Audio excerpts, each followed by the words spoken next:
Jets.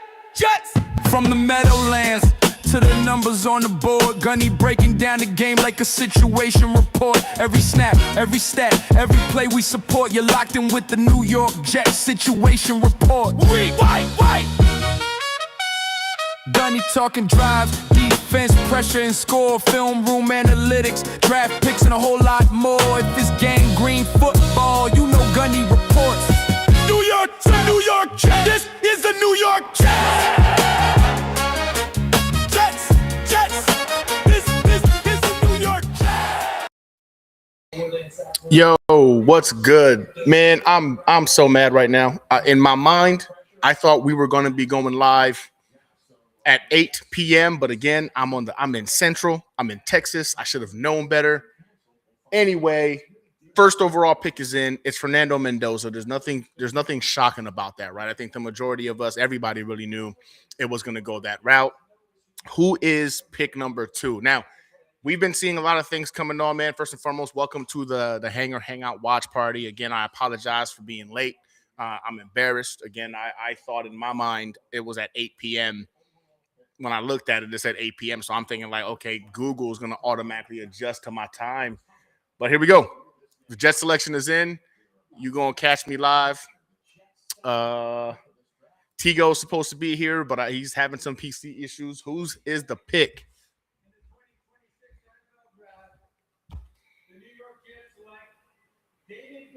David.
So David Bailey's the pick.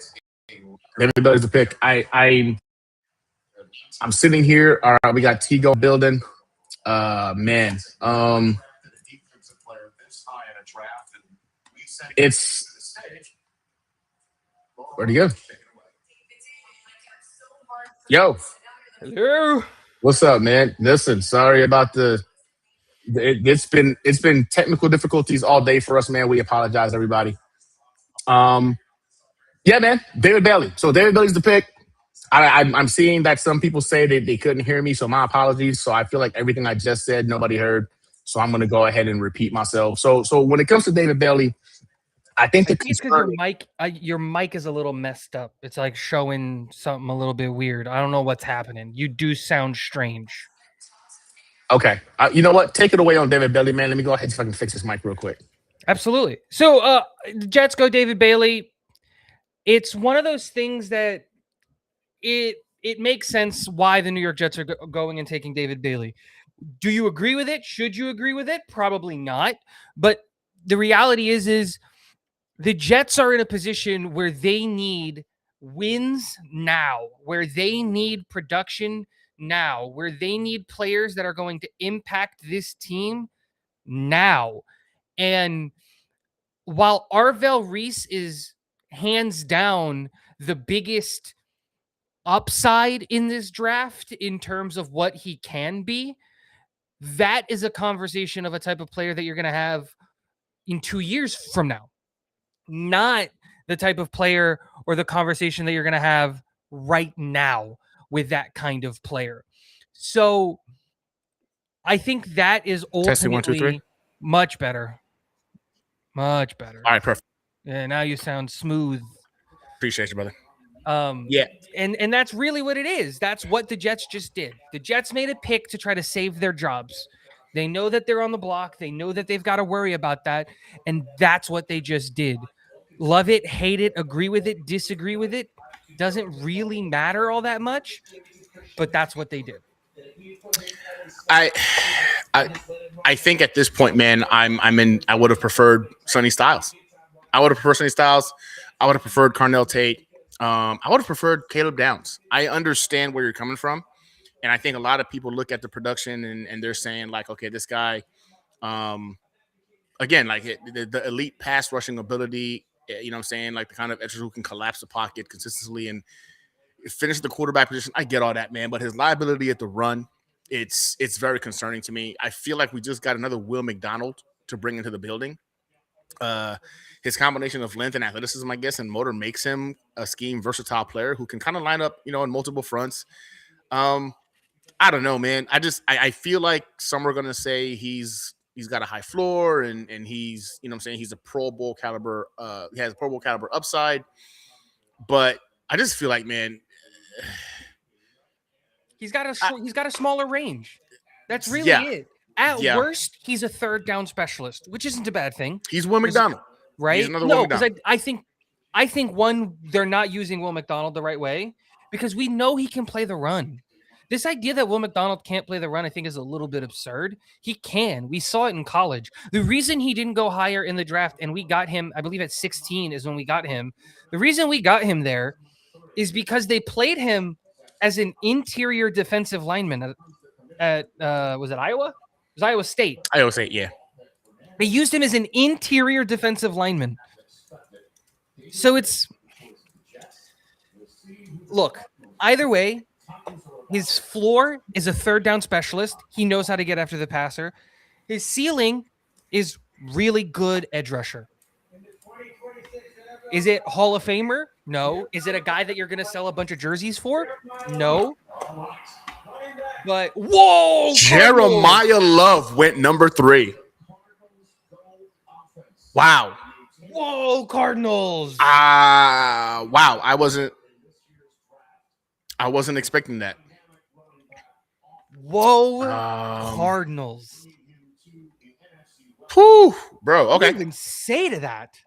I think we've talked about this, man. I think when it comes down to the individuals you can look at in this draft, the kind of guy you can look at and think to yourself, okay, this dude's going to be a baller at the next level. Jeremiah Love is one of those guys. You know what I'm saying? I think it's Jeremiah Love.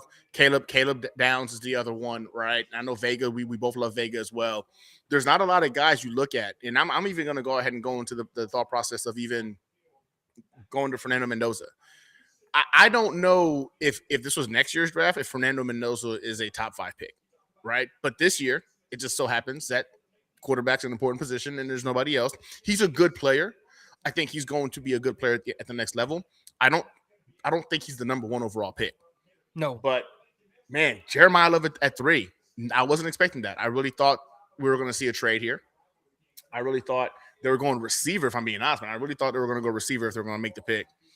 But, especially because they have James Conner and Tyler Algier, who they just got. Going Jeremiah Love, like, again, he is a great player. He is one of the 3 players that I have in this class that I have the title or I have given the grade of basically bust proof. It was Jeremiah Love, Caleb Downs, assuming that he's healthy, right? That's the only way he busts That's is if he's important. not healthy. Right. And then Sonny Styles. Those are the 3 players in my eyes that were like basically bust proof is the grade I gave them. This is not projecting ceiling, but just saying I don't see a world in which these 3 guys don't work in the NFL, right? And so it makes sense. But to them it doesn't, because you have those guys. You have 2 really good running backs. And in a situation where if you look at the Cardinals, dude, they need offensive line help, they need wide receiver help, they need defensive line help. Like Arvell Reese is right there. Yeah. You need the Titans up? Or the Titans next? Is Arvell Reese about to fall into the lap of freaking Robert Saleh? I don't know if he's dude. That would make sense, actually. That would make a lot of sense. And it's a perfect spot for him. Saleh staying put and getting Arvell Reese for his defense makes a ton of sense, especially when you take into consideration like who's going to be on the other side of that, which is Jermaine Johnson. Yeah. Jermaine Johnson fills the JFM role. He's going to set the edge. He's going to do the thing. Arvell Reese can come in and in year 1 and year 2, while he's developing his skill set, can just be Will McDonald. Just head on fire, go get the passer while we develop everything else. Man, it's wild that they just pulled this. The Titans like the Titans are about to pick him up. Yeah, they have to. Oh, here it is. That's the one that makes sense. Yeah, there's no choice. You've got no choice. You've got to go ahead and pick him up. And it's just a matter of. And there's no trades. The Titans, the pick is in. So.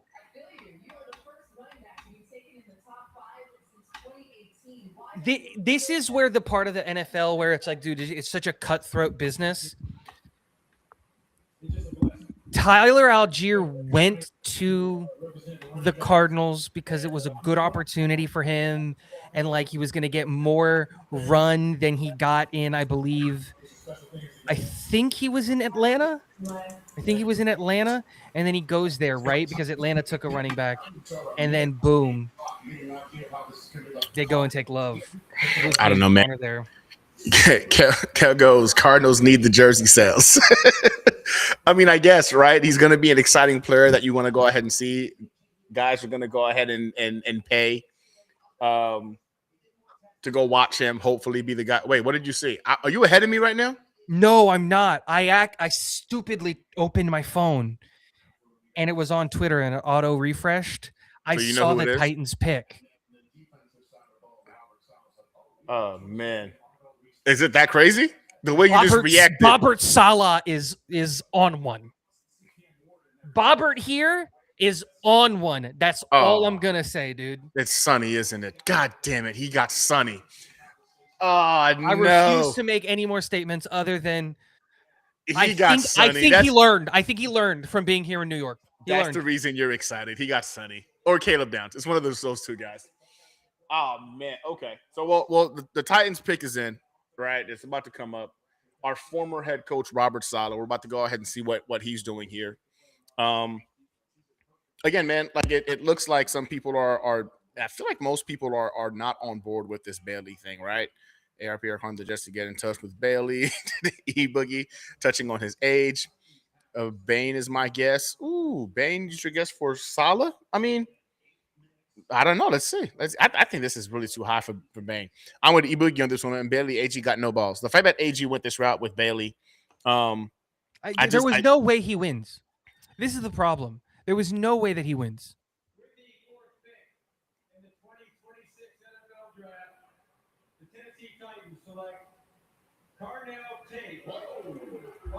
Bobbert is cooking, bro.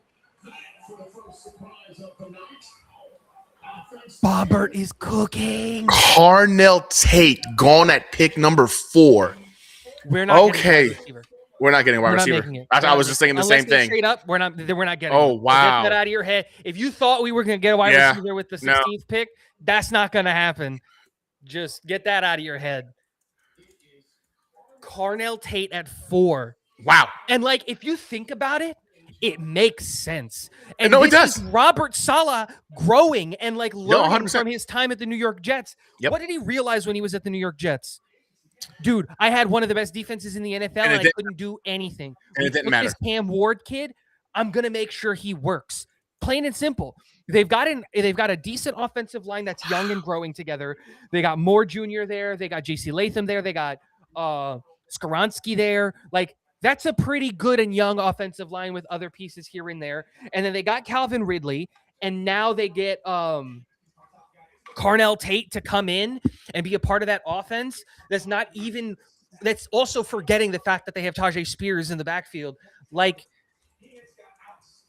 he's giving this kid every opportunity to fail. This is not wild, but like, this is just so far out of left field. When you look at a team that so desperately needs defensive help, showing and understanding what it takes to work in the NFL. Offense. F the defense. The rules are set up against you. The rules are set up against you. No, 100%. Going Tate at pick 4. Wow. Yeah, it makes sense, right? I mean, you like you said perfectly. We had a top 3 defense with him here or at one Jets drive, and it accounted to nothing. Right? For him to go at 4, this is a man that said, listen, what I did over there, it didn't work out. What I do know is that when it comes to defense, I can cook. That is his superpower, and he understands that. What I do need help with is making the offense has all the weapons that they need. So this time he's reversing it, and this is a good sign of a coach who understood the first time around. He bet heavily on what he knew was comfortable with. He understands my superpower is defense. I'm not that great on offense. I'm not really a nuance with that aspect. Let me go ahead and make sure I don't let that fail. Let's throw talent at it. That's the smart move, man. I think Carnell Tate is the OC out there, right? He is. And it's a perfect fit for Dable's offense, too. Yes. And so now the conversation has to shift a little bit, right? So, Jack, we got to keep it going. The Giants are in. The pick is in. So we're through 5 picks, no trades, right? So pick is in. Man. Do they take Arvell Reese here? They got to, right? Does that mean the end of Kayvon Thibodeau? I think at this point, Kayvon Thibodeau is not that dude. Like, you kind of see it. He's loud, you know what I'm saying? But he's not that dude. And if you have the opportunity here to get a guy who's 20 years old, who, again, off the charts in terms of his performance in the combine, you see what he can do in terms of you know what I'm saying, spying the quarterback. Even if he's not the next Micah Parsons, you already know Arvell Reese can play off-ball linebacker. He could be that dude.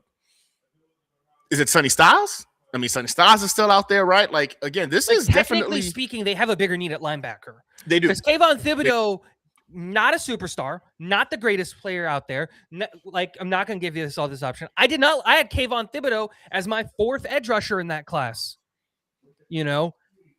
And you see that come out in his production and how he plays.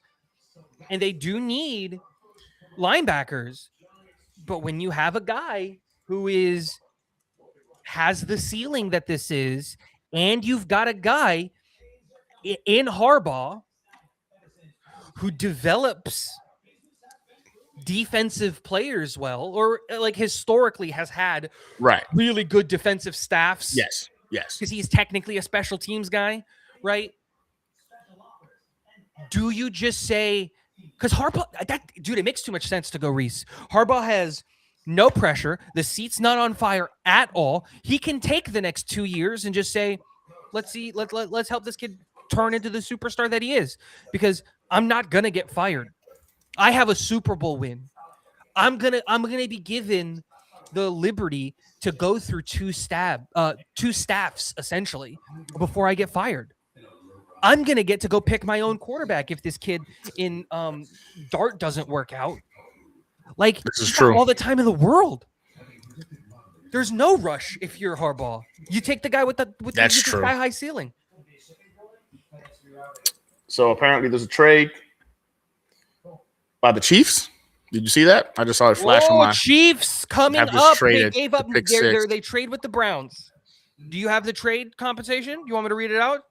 No, I don't see. Go ahead. Hit it. The Chiefs move up to number 6, and they are giving the Browns number 9 number 74 and number 148.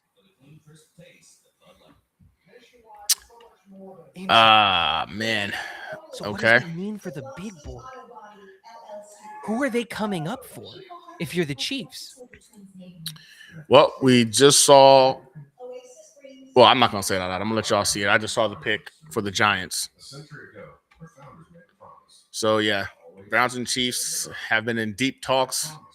Number 6, Cleveland back to number 9. If I want to you're know. the Chiefs, who are you coming up for? It has to be. I feel like it has to be wide receiver, right? I mean, right now, You're okay. You're moving the Browns off. What do the Browns need? I mean, defense is solid. They need weapons on offense. They need help then- on offense. So it's got to be an offensive player. Well, no, because Are they moving to get in front of the Chiefs? I'm sorry. Are the Chiefs moving in front to move the Browns or to get in front of Washington and or New Orleans? That's the real question. That's a good question too. E-Boogie goes, time for the Jets to trade up. I agree. I think if the Jets want to go ahead and get a wide receiver now, you can't stay at 16. That's over. You can't stay at 16. If you want an opportunity to go ahead and get a wide receiver now with Tate going at pick number freaking 4, like that just moved every receiver on that board now up a little bit. And it wouldn't surprise me if this is why the freaking Chiefs just panicked and they wanted to move up to come get their guy, whether it's Jordan Tyson or Mekhi Lemon. Can I throw something stupid out there for what I think maybe the Chiefs are doing? Go ahead. Is this the Caleb Downs pick? No way. Are they coming up for DB? Because they desperately need DB help? Are they Yeah, coming up for Caleb Downs? You don't have to. I want to know what the compensation is that they gave up total. Yeah. I said it. Pick number was it? 9, pick 74, and pick 148. For Caleb Downs, I don't know. To move up 3 spots, I don't know. I think you could have gotten Caleb Downs. Think he gets there at Probably 9? at 9. I think you would have got him at 9, honestly. Dude, it only makes sense to go wide receiver, obviously, but like I just don't see it being worth coming up for the wide receiver. Hey, can we not try to spoil picks in the chat so that everybody gets an opportunity? I get that it's on Twitter, but let's try not to do that. Man. This is.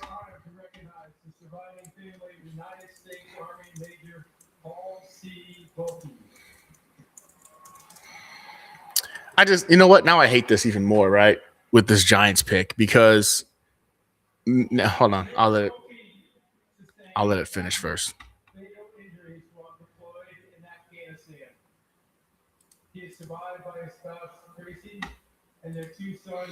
At 16, hating the scout, I really think at that point, if you don't get a wide receiver, you gotta look at what I think you gotta look at Vega. If he drops, where's Sonny Styles going at this point? Is he gonna drop? I mean, is it going to be Cooper? Omar Cooper definitely now has a shot to kind of move up now to be that pick number 16. Because, yep, it's in. Giants have officially selected Arvell Arvell Reese. It makes too much sense. Yeah, it made too much sense. And I'm going to tell you this. Now the debate is this. Which what do they do at 10? New York team made the right pick? That's going to be the conversation, right? These were the top 2 edge rushers. Yeah, they're both going to be in New York, and they're both so they're going to be compared to each other forever. They're going to forever be compared together. Like you just said, it's going to be who made the right choice. And I'm telling you, man, I think this kid's ability, and you know what though, I will say this: I think Harbaugh could get more out of Reese than Glenn, right? I don't trust Glenn the way I would trust a Harbaugh. So it's going to ultimately suck because it's going to look like the Jets made the wrong choice. I think Reese has the higher ceiling, but I think now with him going to a coach like Harbaugh, he has the potential to legitimately hit that ceiling. Vice if he were to come to the Jets, because we've got Aaron Glenn as our coach. So that's the big caveat to this going down this way. But man, this is going to be a debate moving forward. Arvell Reese or David Bailey, who got it right? It's the same thing that happened with Jermaine Johnson and Kayvon Thibodeau. Yeah. It's going to be the same conversation because the Jets passed on Kayvon Thibodeau and took Jermaine Johnson later in that draft, and those two were compared not to the same level because these guys were 1 and 2 in this draft class. So it's gonna have to be this conversation. We're gonna have this conversation forever, and it's gonna suck.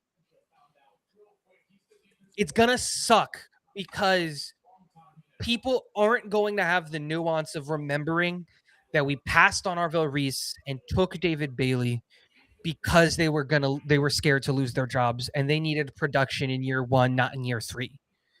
Because I feel confident saying that there is a higher likelihood now that he's in New York with Harbaugh that he hits the potential. We've talked about it, you and I, before in our text on live streams.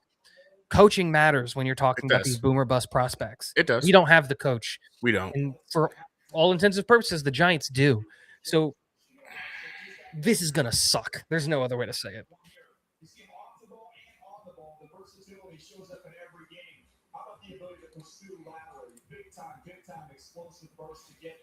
You see that again, the pursuit, able to win off the edge, and then that closing 2 steps, he can really get going. And this is the difference. What are the Chiefs doing here, man? This is. I think it's got to be for. I'm going to say it's Mekhi Lemon, bro. You think they're coming up for the wide receiver? I think they're coming up for the wide receiver, man. I think they saw Carnell Tate go, and that just kind of scared them a little bit, right? And is there any world where it's Muwaga they're coming up for? No. Where's the tackle? From 9? Again, I feel like they hang around. They got him at 9, right? Right? Yeah. I feel like but again, not necessarily, because wouldn't the Browns have considered him? Who do you think the Browns would have taken? The Browns definitely need offensive line help. That's a good point. The Browns need offensive line help. You've got 77 quarterbacks on your team, and they can't get any kind of time whatsoever to go ahead and get the ball off. So they would man, that's a good question. It could be for offensive line, but man, the 9 from 9 to 6, you gave up for a guy who we don't know is gonna be like a stud tackle, right? Who might end up, dude. But does it make sense? This is the debate we've had with this draft in general, right? Like it's just there's no like real dude. Whoever they came up for, it doesn't matter what name they say. Everybody's reaction is gonna be like, really, for him? It doesn't matter. It doesn't matter who they say here. If they say Caleb Downs, it's going to be like, dude, you probably could have got Caleb Downs at 9. If it's Sonny Styles, it's like, you probably could have got Sonny Styles at 9. Like, who's the guy? Who did you come up for? If you say Mekhi Lemon, it's like, dude, there's 2 wide receivers left. You could have kept all your picks. You would have got one of them at 9. Man, I don't know, man. I just, I'm gonna say it's Jordan Tyson, bro. I'm going to say it's Jordan Tyson. I don't know. So the Freedom House 1984 says I'm going to keep it there. He thinks they will both be good, but Reese will be better. I think so, too. I agree with you 100%. I think David Bailey will do the job. I do. I don't think he's going to be an exciting guy. I don't think he's going to have a lot of jerseys out there. And again, here it is. Here it is. Here's the pick. He's walking out.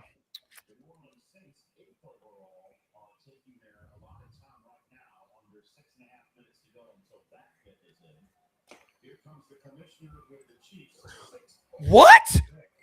I don't see it yet. Is this stupid? It's got to be stupid for the way you just reacted.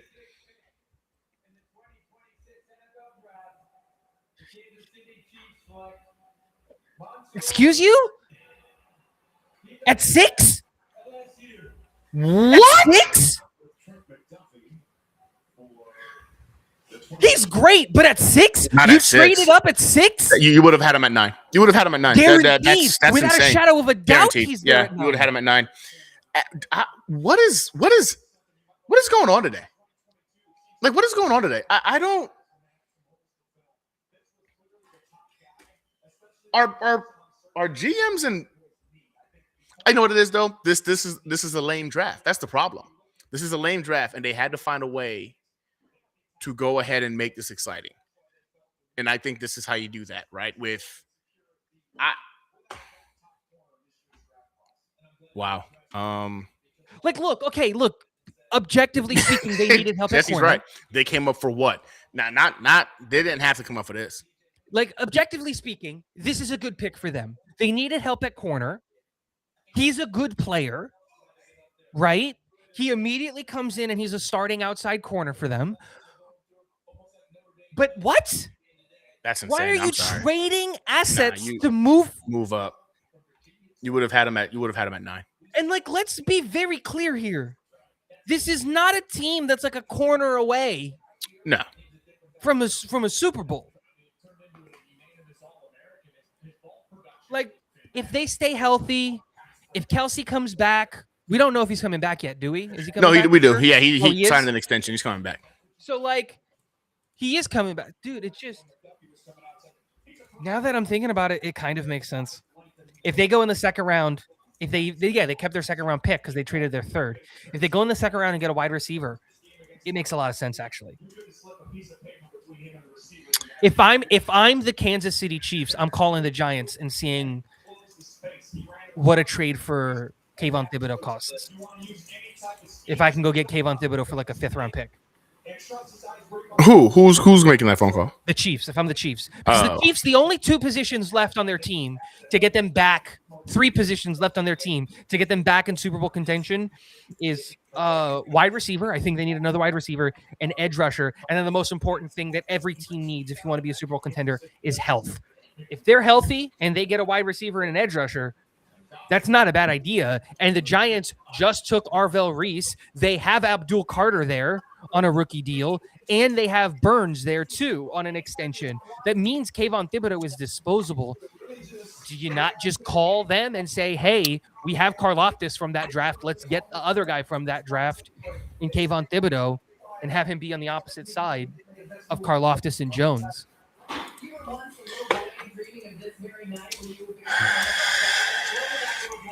We haven't even talked about it. What is Washington doing then? But at this point, I feel like we're just guessing. We're just gonna guess because like the logic behind some of this doesn't make sense to me, right? Jeremiah Love going to the Cardinals. Oh, this is big brain. I think the pick is Caleb Downs. For the Washington? commies. For commies. Yeah. I think it's Caleb Downs. But what if they go Sonny Styles because they have Wagner there? And now you've got the veteran on his last legs training up this superstar stud of a kid. I still think that it's that, but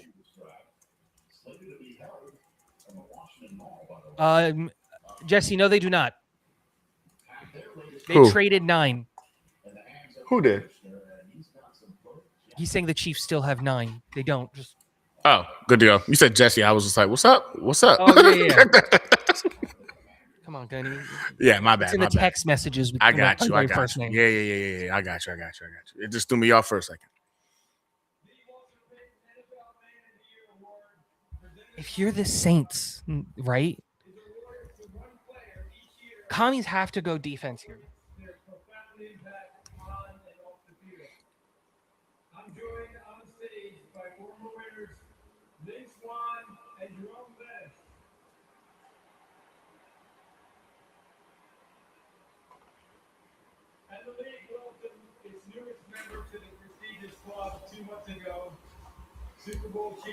Okay, we get it, dude. Yeah, I know. He's all this talking. Just give blah, me the blah, pick. blah. Just tell us who it is. Okay, here it is.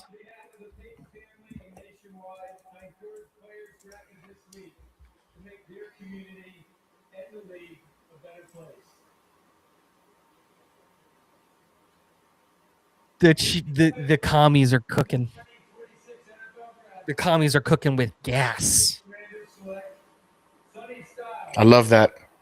That they're cooking with I love gas. that. Yeah. See, this is how you make picks, understanding you're getting value just not now, but you're also planning for the future, right? Like Sonny Styles is going to be that dude. And he's coming in there and he's going to get to train underneath Wagner, one of the best to ever do it. And he's got the athletic profile and the size to be a force, right? I was talking to one of my boys about this, man. Sonny Styles gives off Brian Urlacher vibes in terms of size and athleticism. You gotta love the IQ. Yeah, and I love this pick for them. I would have loved it for us more, but at least he's not in the AFC, so that's a plus. Dude. That's wow. So that's what? That's two Ohio State guys in the first 7 picks. Can Caleb Downs make it 3 in the first 10? What do you think? No, I You don't don't think think? so. I think so. I think Caleb Downs goes in the top 10. Who's gonna take him? Like, let's just have this conversation, Yeah, let's see. right? Let's see. Because the Saints are up next. The Saints are going wide receiver. This Yeah, is they're the going wide Lemon or receiver. Tyson pick is right here with the Saints. If the Saints don't take a wide receiver here, fire everybody. Right? Like, that's just reality of it. Then it's Cleveland at 9. Cleveland's not taking a safety. They're going to take the other wide receiver. Right? You think Jordan Tyson? I mean, I don't. They're going to take the other wide receiver. Probably. They need it. They need it. All right. Where's the? It's going to go Mekhi Lemon, Jordan Tyson, or Jordan Tyson, Mekhi Lemon after these 2 picks. It's the only thing that makes sense. And then the question goes, do the Giants do back-to-back defensive picks in Arvell Reese and Caleb Downs? Dude, if they did that, it might be one of the best first rounds. If that's what they do. Ooh, it might be Muwaga for the Browns. Because they need the offensive line help. Yeah, they do need the help. So does it go Mekhi Lemon, Muwaga, then Jordan Tyson to the Giants? To answer your question, Bill, they did not need to trade up to go ahead and get Andrew. They could have gotten them at pick number 9. That's why we're sitting here trying to understand the reasoning behind it. It made no sense. They didn't have anyone in front of them that was going to go ahead and make that pick, but they just gave up. Yeah, that's insane to me, man. They gave up, what was it, a third and something else to move up 3 spots? 3 spots to go get someone that was going to be there? Makes 0 sense to me, but hey, you know what? Whatever. Like Jesse said, man, Bizarro land, it is what it is. Yeah, okay. Jesse says Giants about to win the draft. They have an opportunity to. They could. Genuinely. Depending on what they do at 10, they have an opportunity to here. But my prediction is Mekhi Lemon, Muwaga, Caleb Downs. Those are the 3 picks. Those are the next 3 picks. For the Saints, the Browns, and then the Giants. If the Giants get Caleb Downs, they won the draft. I think if you get Caleb Downs, you got Arvell Reese with his ceiling with that coaching staff. You start talking about Giants had the best draft if that happens. Do you have that same conversation if it's not Caleb Downs and it's Jordan Tyson? I've been on record, man. I've said this. I think Jordan Tyson is the best wide receiver in this draft class. I do. I think he's the most talented. Unfortunately, the injuries are real. Now you're hearing that the workout that he did, the private workout that he did, went really well, and he's back into that conversation of a guy that teams are willing to kind of put back on their board in the first round. Because before he was tumbling, bro, he was tumbling down to the bottom of the first round. I think they have the highest ceiling if they get those 2 picks. Now, the thing is this, though. The thing is this. Jordan Tyson, an injury away from that being a horrible pick. You know what I'm saying? Arvell Reese not being able to hit. Right? Exactly. And it's that knee that got destroyed. And he also suffers from hamstring issues, too, man. That soft tissue injuries that he's dealt with the last couple of years, that thing stays consistent. That's going to be an ongoing thing throughout his life because soft tissue injuries are just so erratic. You just never know. So I just feel like they have the highest ceiling in terms of drafted players in the Jesse makes a great point here. MetLife Turf would like a word of the Giants take. Yeah, no, 100%. No, 100%. Dude, plain simply on that, you can't take him. No, you have to take Caleb Downs. At that point, you already know the outcome will not be in your favor just because this guy's already coming in with lower leg injuries. What if the Saints took Tyson? The Saints are going to take a wide receiver. And you and I have been going and operating on the assumption that it's Mekhi Lemon. What if the Saints go Tyson? It wouldn't surprise me. And honestly, it would me. Olave is a walking concussion. You're getting 2 wide receivers now with injuries? It's the Saints. It's the Saints. I think there's a misconception that there's a lot of freaking organizations that are run like high intellect. Just because we are a doorknob of an organization, there's a lot of other franchises that aren't that great in terms of decisions that they make. The Cowgirls. the Texans. Case in point, right?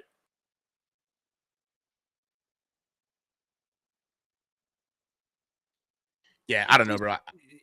This draft, and see, I like drafts like this because like I think other drafts is very, very clear cut in terms of like we know exactly which player is going to kind of go where within a certain range. You can put it within 2 or 3 picks.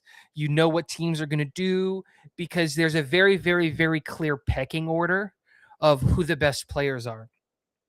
And this draft class is not that. There's like 4 guys who are clearly studs, and then 2 of them don't play in 3 of them don't play in elite or in prominent positions, so you have no idea where they're going to go. And Jeremiah Love, Sonny Styles, and Caleb Downs, and 2 of them are already gone, and then everybody else is just a crapshoot. Like, that's it. You knew that the QB was going to go 1. After that, who knew it was? I mean, honestly, though, the draft didn't start to the Jets pick. Let's be honest. Everybody knew it was Mendoza. That was already a done deal, right? It was who are the Jets going to pick? And honestly, I don't know, man. Again, I've been on record saying it was going to be Reese. It just felt it made more sense in terms of the versatility he brings to the table. You would think a guy like that is something that Aaron Glenn can utilize to really kind of impact his defense. But this is a coach who also knows he's going in there on the hot seat. Maybe the belief system is not really there for him. He doesn't believe in himself the way we assume he does. And this is why you go with what I would assume the safe pick. Yeah, I know. I just saw it too. I just figured it out. I know why they came up. It's because of the Cowboys. The Cowboys have been trying to trade up to go and get either Sonny Styles, Delane, or Arvell Reese, and they haven't found a partner. It makes sense now. That's why they came up. That pick was for sale, and they were bidding against the Cowgirls. I don't think the Cowboys are going to go with Delane. It's on Twitter. I think that's a huge gamble that they were going to go for Delane. I think Sonny Styles is the better freaking talent there. Caleb Downs is the better talent there. And if you know a guy like freaking like Jerry Jones who loves the flashy aspect, you already know Sonny Styles, gave him a chub. Sonny Styles had him all kinds of excited watching him in the freaking combine.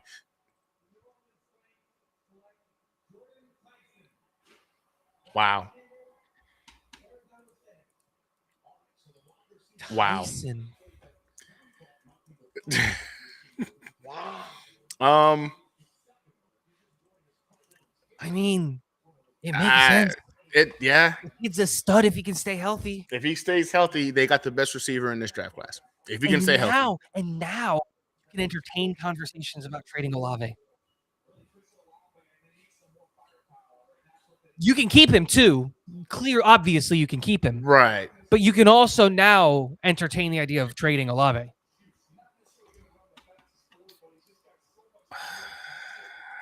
No, but the point that I was making with the Cowgirls, I love Jordan Tyson, by the way. We talked about them. They needed a wide receiver. It was either going to be Jordan Tyson or Mekhi Lemon. They went Tyson. They said, and they hoped, look, he has the knee injury and the hamstring problems. We're going to hope that we can fix that with NFL doctors because we've got way more money than Arizona State.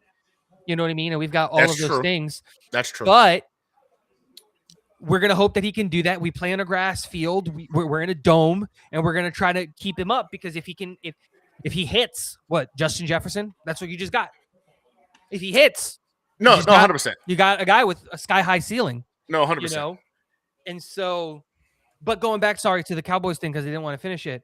I think they knew once Arvell Reese was gone, the Cowboys have to have started calling everybody because everything on Twitter said that the Cowboys were going to, regardless, shadow of a doubt, walk away with Delane, Styles, or Reese. Those were the 3 guys that they wanted. That's it. That's all they wanted in this draft was one of those 3 guys, and they don't get any of them, and it's because the Chiefs came up. I'm not saying that it's a good move, but I'm just saying I think that might be what motivated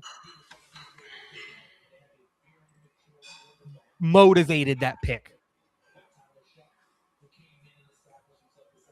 Man, I'm looking at this draft, man.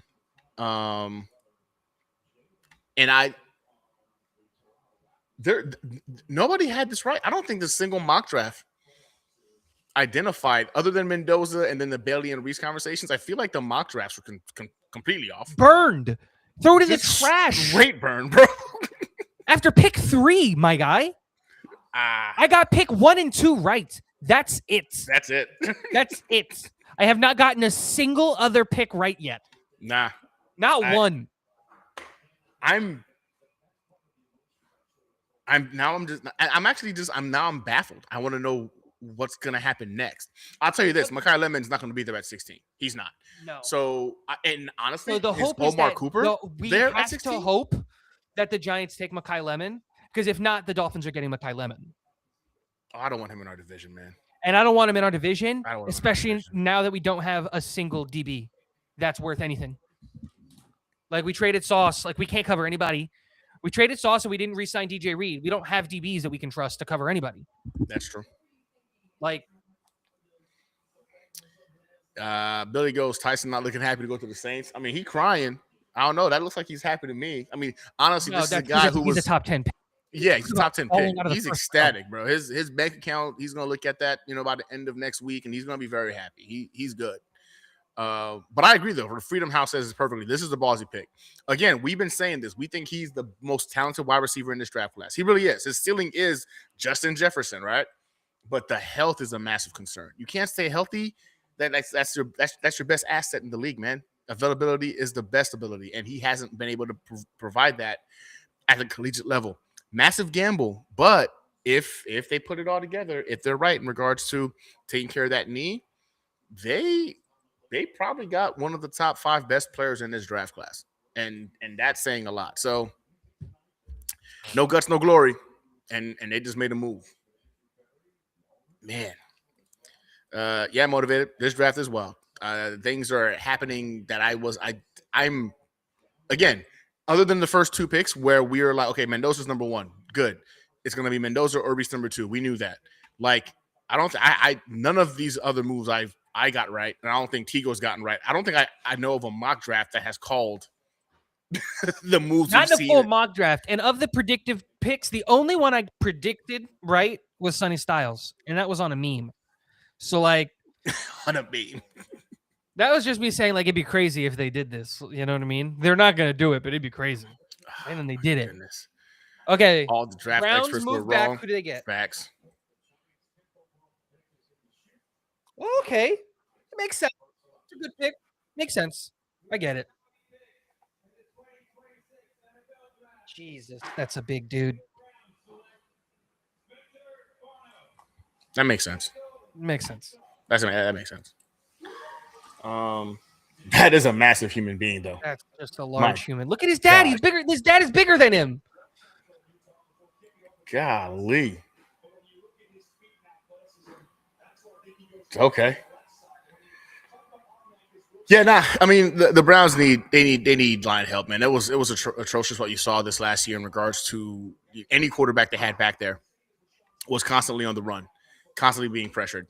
So it makes sense. I don't look at this though and feel like yeah, man. I'm looking at this draft, dog, and it's hard to be excited about any pick unless you're Carnell Tate or Sonny Styles or Caleb Downs. Now I really want to know where he goes. Is he going to go pick number 10? These guys are players, but you're not looking at a bunch of guys that you're like, oh man, this is going to be the next this dude or an all pro.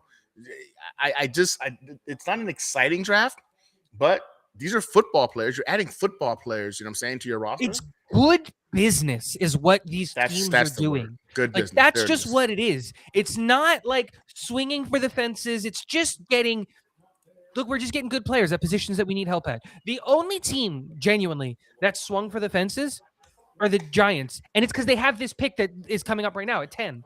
I'd say the Chiefs, too, And personally. he's up. It's already up. I'd say the Chiefs. Oh. Wow. Wow. I didn't see that coming. It's so smart, though. It is smart, but I didn't see that coming.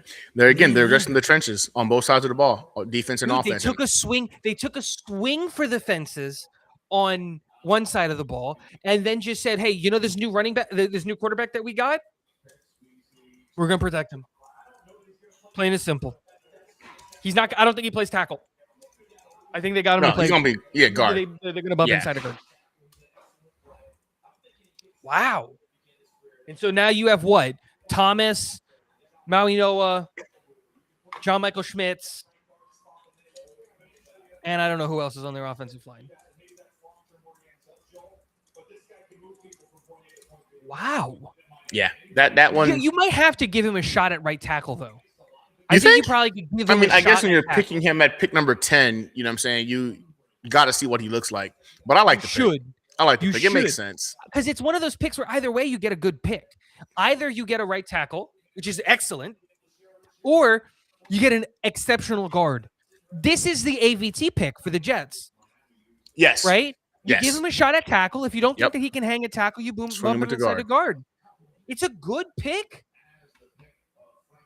But now the problem is Giants are making smart business decisions, and it leaves Miami in position to go and get we have a trade. Who? Cowgirls have come up and traded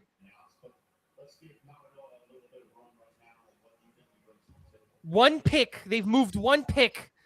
The Cowgirls went from 12 to 11 with the Miami Dolphins giving up pick 12, pick 177, and pick 180. I like that. It's Caleb Downs. It has to be. It has to be, right? Has to be.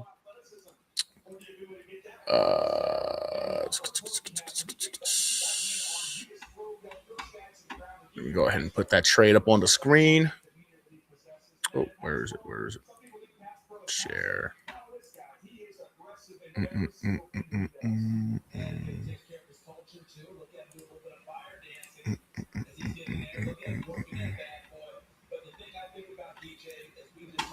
So Cowboys move up 12, 177, and 180. Yeah, that's some nice little They gave up return. nothing picks Yeah. to stop the Miami, who was clearly selling the pick, Yeah. and they go get their guy. Has to be Caleb Downs. Yeah, it has to If be. it's literally not Caleb Downs, burn the franchise to the ground. I'll be shocked. Burn the franchise to the ground, right?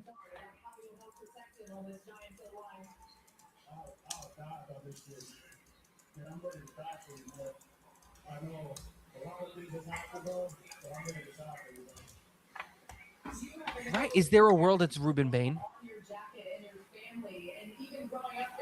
No, We don't have Micah Parsons anymore. they don't, but no. Not even entertaining it. I don't think so, but it's got to be Downs. I'm with you, man. I think it's I going to agree be it Downs. has to be Downs, but look, just have a Yeah. conversation. Is there a world where it's Ruben Bain? No. Is there a world where it's Mekhi Lemon? They couldn't get a contract agreement With George Pickens. with Pickens, that's true. So I could see it being Lemon. Give Dak Prescott another weapon. But man, they were putting up points this past year, bro. Putting up points, and they were getting scored on left and right. It's gonna be defense. I think it would be. I think it's got to be Downs, bro. It's got to be Downs.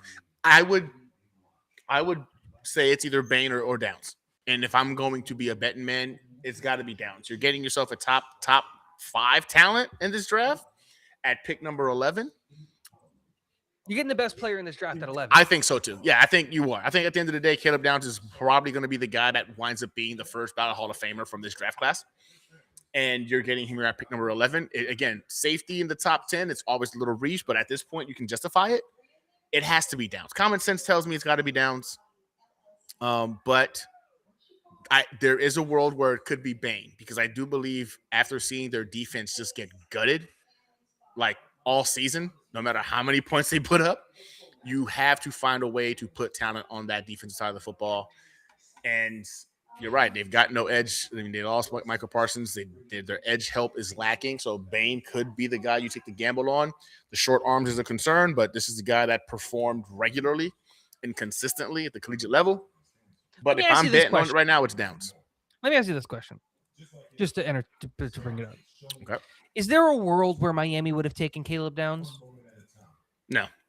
No, right? No. Like they need to help at safety. They no Yep. longer have Minka. I get that. But Caleb Downs wasn't really in the cards for Miami. No. So then why why give up make a assets? trade? Yeah. Why absolutely. give up 2 fifth-round picks?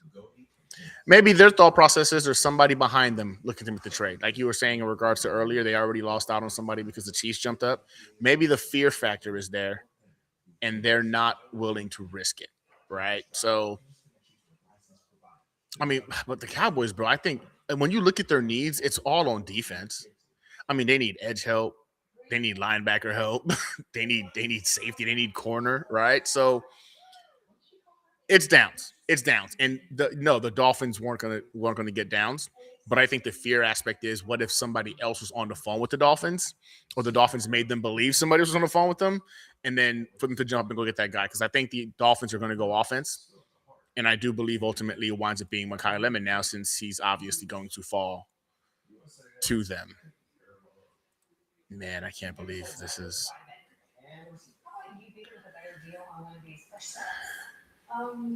I'm gonna go with the Jets get Omar Cooper, man.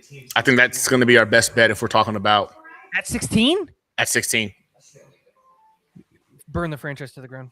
They need a wide receiver, bro. They don't have a choice. They need a wide Not receiver. at 16. So Jesse says AG and Mougey sealed their fate tonight with drafting Bailey. If the Jets don't make the playoffs, and they're gone for taking a ready now specialist over a do-it-all player. I'm still gonna be on the boat of, I think Mougey survives the Mougey will firing. survive. He'll This is a survive the Glenn pick. firing. This is a Glenn pick. Oh, 1,000%. I think you're right, though. I think this is going to be what does Glenn in. And I don't think playoffs has to be the marker for this. I think if they don't win 8 games, and I think if they don't make Dude, the I don't other think he makes losses, the bye week. I've been saying this. I think by the bye week he's gone. I don't think Glenn's going to be our coach come after the bye week. I think that's how much of a hot seat he's currently on. And I think that's how poorly he coached last year. And then now talking about his superpower and how Jameis Winston's taking us to the promised land. This is a guy right now grasping at straws. That David Bailey pick let me know that there's a lack of belief in his ability to potentially coach up a talent like Reese. Let me go with the safe pick here because I need some help to make this defense something. But yeah, I don't think he makes it past the bye week. And the Cowboys select Caleb Downs. Make Caleb Downs. That makes sense. Best again, Caleb Downs, I think best player in this draft class. Best player in this draft class. Had to go get some tape. Caleb Downs is the guy. Caleb Downs was drafted by the Cowboys. Look at that. Yep. We got one. It makes sense. It makes a lot of sense. Oh, man.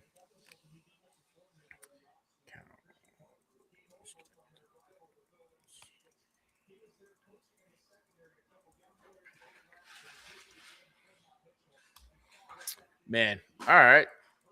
So coming up next, who's that? The Dolphins. Now it's Miami. So I think it's Mekhi Lemon, bro. Has to be, right? I think it's Mekhi Lemon. Or it could be Bain too. They need everything. Yeah, but I don't think you can take Bain if you're Miami. No. Like, just having the conversation. The reason I brought it up is because they need DB help, right? So I thought Downs might be an option for them. You get in front of Miami, you stop them from taking Caleb Downs. But like, no, but you just paid. Okay, but here's like the question is like, what is Miami doing?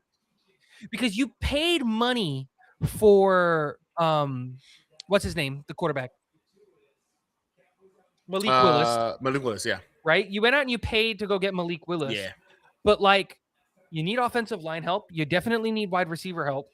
Oh, it has to be wide receiver because they traded Waddle, right? Yeah, Waddle's gone. And It has to be wide Tyreek receiver. Hill's gone. It has gone. to be wide receiver. It has to Mekhi be Lemon. wide receiver. It's Mekhi Lemon. It has to be. There's no conversation here. We're about to go 2 for 2. It's Mekhi Lemon. Yeah, at this point, you know what I'm saying? Like, there's no wide receivers there. You just paid Malik Willis all this money. Do they take? Okay.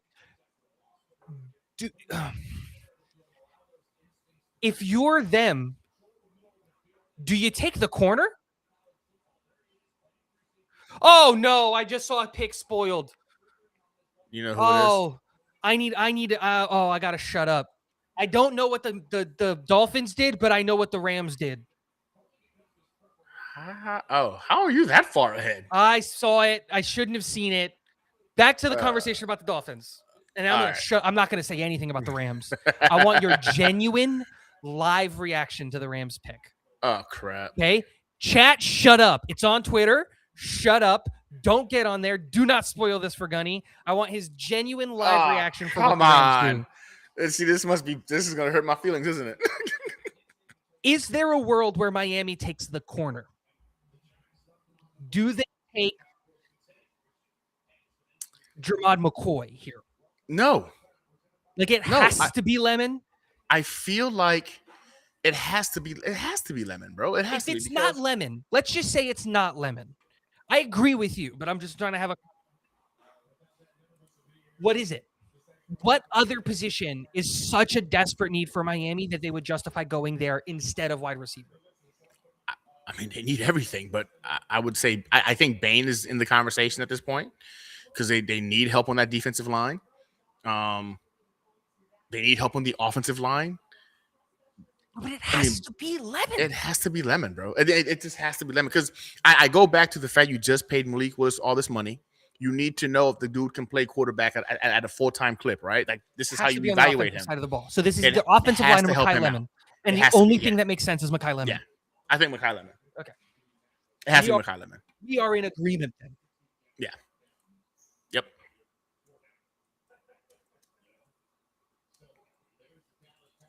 God, I love tape. When you were Marine Corps. Do you ever get hurt and just put duct tape on it? Hey, 100%. I still do it to this day. Yeah. Right? Duct tape is the best Band-Aid on the planet. Everything. It fixes everything. Yeah. So much so, I have my kids on it.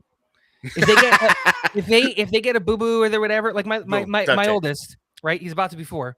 He got a little cut on his finger right here. He doesn't ask for Band-Aid. He asks for tape. Right? Oh, Miami's pick is in. He's walking up. Oh, brother. All right. It's got to be Mekhi Lemon. Let's go 2 for 2. Got to be Mekhi Lemon. What? What? What? Huh? Are we going to get Lemon at 16? Ain't no way. Ain't no way. Caden Proctor? Look, he's a stud. He's huge. He is a massive human being. This is not me trying to dog on him at all. Please don't take that as what I'm trying to say here. He is 6'7", 360 pounds. This is a behemoth of a human. Wow. But he's not all that fast. He's got shorter arms, so he's not really slated to be a tackle. So did you just draft a left guard? Like they desperately need it. They didn't draft him to be a left tackle. They just drafted Patrick there's no Paul. way. They just Patrick Paul. There's no way. So they drafted a guard. I'm shocked by this. Honestly, I am. I'm shocked by this. This again, like you said, good player, but here, I don't know, brother. Yeah, that's Kel said Dolphins are tanking. Well, now that I've seen this, I'm going to go out on a limb and tell you the Rams are going to take Lemon. I think this is where Lemon goes then. Okay. Because I will say one thing. Yeah. I saw the pick and I was still throwing Lemon to the Dolphins. That's all I'll say. Oh. That's all I'll say.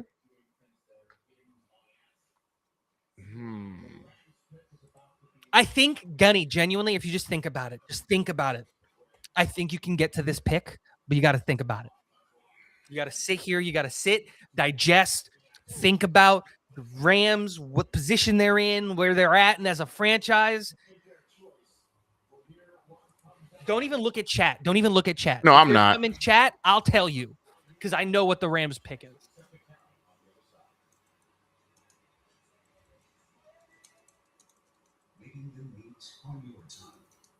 Classic corporate power. Sorry, it's only 20 minutes ahead. But the real power move, having in-room visibility for temperature-controlled healthcare shipping. FedEx. The new power. Is it defense No, or finish- offense? I'm not Is it telling defense you, or I'm not offense? telling you anything. I'll finish my story, right? So we use medical clear tape because they like to see it, but I also like using duct tape, right? As like a band-aid because it's really, really good. I found a company, it's made by a bunch of ex-medics in the like it was like Army, Navy medics and all that stuff. Got together and they were like, dude, what's the best band-aid in the world? Duct tape, right? But too many people don't know how to like cut up duct tape to do like proper band-aids for like fingertip stuff or different kind of things. So what they did is they got rolls of duct tape and then printed on the duct tape the different types of bandages. So like if you need a fingertip bandage, it's printed on there. You can just cut it out and have a duct tape fingertip bandage. It's awesome. I'm ordering like 2 or 3 rolls this weekend. Bro, now I'm thrown. So it's if it's not lemon, it's not Bane. Would it be Bane? We got this whole mattress. And how about you beat it with a better deal on one of these fresh setups? It's not quarterback. Verizon Plus. Bringing your AT&T or T-Mobile bill for a better There's no way they drafted Ty Simpson. football is a I'm gonna go with this Ruben Bain. I'm gonna go with they drafted Ruben Bain and it threw you for a loop. It's Ruben Bain. just like any I mean, starts with going to the Rams. small gains. One moment at a Old boy just retired not too long ago. all those inches. That's the difference between winning and I got to look away. I can't. My face is going to give it away. Yeah, it's Ruben Bain. I It's got to. literally can't. I can't look at It's- you, Gunny. My face is going to give it away. This is, you know what, Gunny? While you discuss, I have my headphones in. I can hear you. I'm gonna go take a piss. All right, so I'm gonna go. It's got to be Ruben Bain. I just have to get away because my face is gonna give it away gonna because I give can't it keep away? it a secret. This is what? So if okay, so I'm gonna say this. So if it's defense, it's Ruben Bain. If it's offense, I'm gonna go with the way he's acting. That it's gonna be something off the wall, like Ty Simpson. Like they're drafting like the heir apparent for Matthew Stafford, right? Because they've got weapons galore on offense. They got a good offensive line, got a good running back. If it's not Ruben Bain, then it's something crazy like Ty Simpson going to the Rams to be the one that learns under freaking Matthew Stafford. That's what I'm going with. I'm gonna go with something that's crazy. Dolphins tanking. I'm with you, Billy. I feel like it should be Lemon. That would make sense also because you got Devontae Adams, who's older. He's only got a little bit of time left, and you've got Puka Nacua in rehab right now. So that's why I thought Lemon, but the way he reacted, it can't be Lemon. So I'm going to go either Ruben Bain or it's going to be Ty Simpson. Ty Simpson's the off-the-wall one, but looking to be the heir apparent to Matthew Stafford to kind of keep things going. It kind of feels like something the Rams are in a position to be like, all right, we need to start thinking about the future.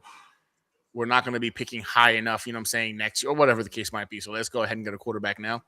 So I'm going to go with Ty Simpson just because – no. I'm going to go with Ruben – man, bro. If it's defense, Ruben Bain. If it's offense, Ty Simpson. Because the way you reacted, it's going to be that off the wall. And I almost feel like the way you reacted, it's so off the wall that it has to be Ty Simpson. But that dude is not a first-round talent. I'm sorry, he's not. And I want to believe the Rams are a smart organization, right? A wise organization. But here we go. The pick is apparently in. Final decision. I'm gonna Ruben Bain. They grab Ruben Bain. I'm gonna go with that.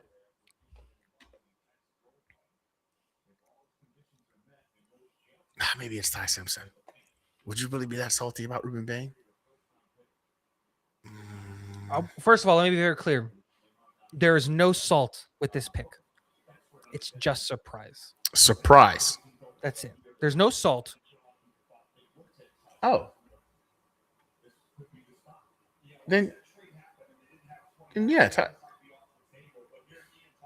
Because remember, there's no player in this draft where like I was like, we need to go get this guy. No, 100%. Yeah. Right? Like, genuinely speaking, there's not much other than Sadiq, because I don't really want Sadiq for the Jets. I don't necessarily love him, the tight end. But other than that, there's not really many picks the Jets can make at 16 where I'm going to be upset. Because we still have Glenn, so ultimately I'm going to be upset about that, not necessarily the players we took.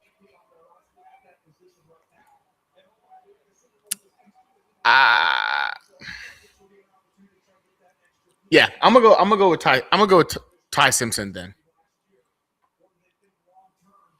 Yeah, I'm gonna go with Ty Simpson. I'm probably wrong, but again, I'm going off of your reaction, the wow factor of it all, and that to me would be shocking.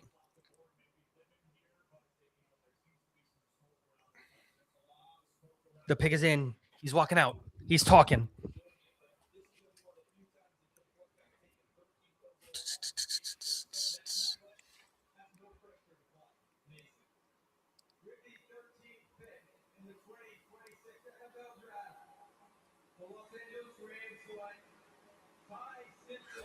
Oh my God, Ty Simpson? Are you serious? The Rams, dude, they're playing 4D chess while the rest of us are playing checkers. Ty Simpson. This is such a good pick by the Rams. Such a good pick by the Rams.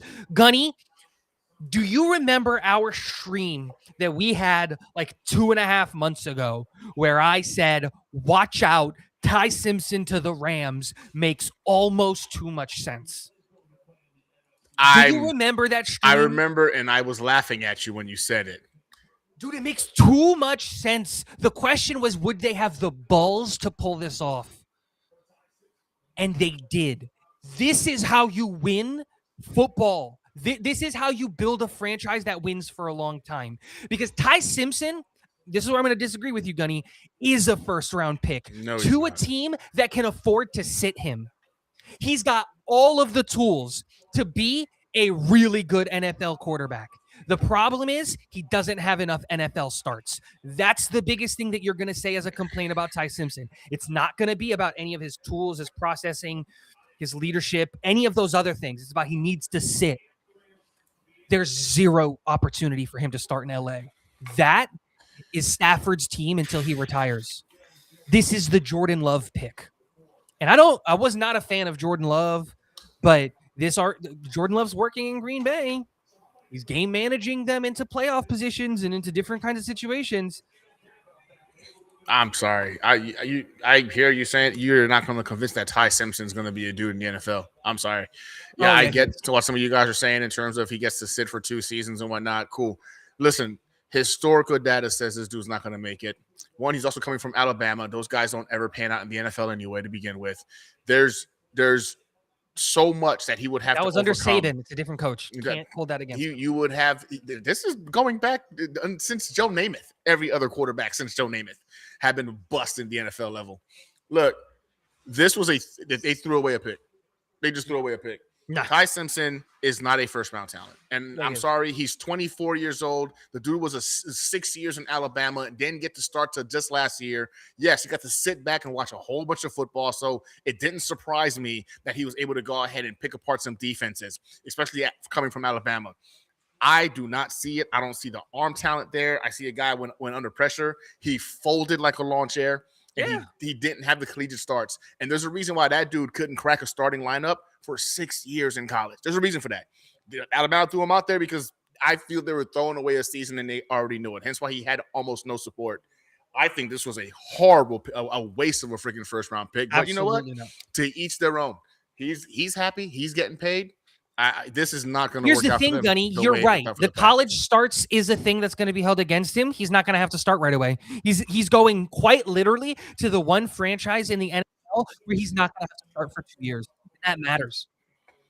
The same things that you're saying about Tyson were the same things that they said, but worse, about Jordan Love. Jordan Love didn't have a single first-round grade on him. Are the same things. Tyson, I think, has all of the stuff there. But you correctly pointed out, looked really bad under pressure because he was inexperienced. He can now build up that experience and build up all of that in an NFL locker room with one of the better quarterbacks to play our sport in Matthew Stafford. You can keep saying words. I'm telling you right now, this dude's not going to be shit in the NFL. I'm Yeah, sorry. He's not going to be shit in We'll the NFL. revisit this in 2 to 3 years. It will- definitely. I'm a big Ty Simpson fan. You can clip this one And- if you want to. I said this it at the dude- time, not for the Jets, because we're going to force him to start, and he can't start in year 1. He has to be redshirted. He has to be treated like Patrick Mahomes. You're not. How much you want to bet in year 1? How much you want to bet the Ravens take Vega? Oh no, they have to. It's They have the to, only right? one that makes sense. Yeah, they have to. Yeah. Like we were wrong with Caden Proctor because Miami's an idiot or is dumb. True. Right? But the Ravens got to take. The Ravens are going. They have to take Vega. Yeah. It's the only thing that makes sense for them. You just lost your guard and your center in free agency. Like you have to take Vega. Yeah. Yeah, 100%. Like.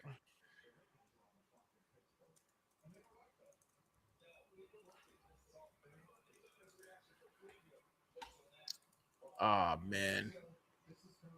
Well, listen, this draft has definitely been a shocker. I think the Ty Simpson one is probably the most shocking to me. I know you said it a couple months back on the podcast, and I thought when you said it then, you were insane.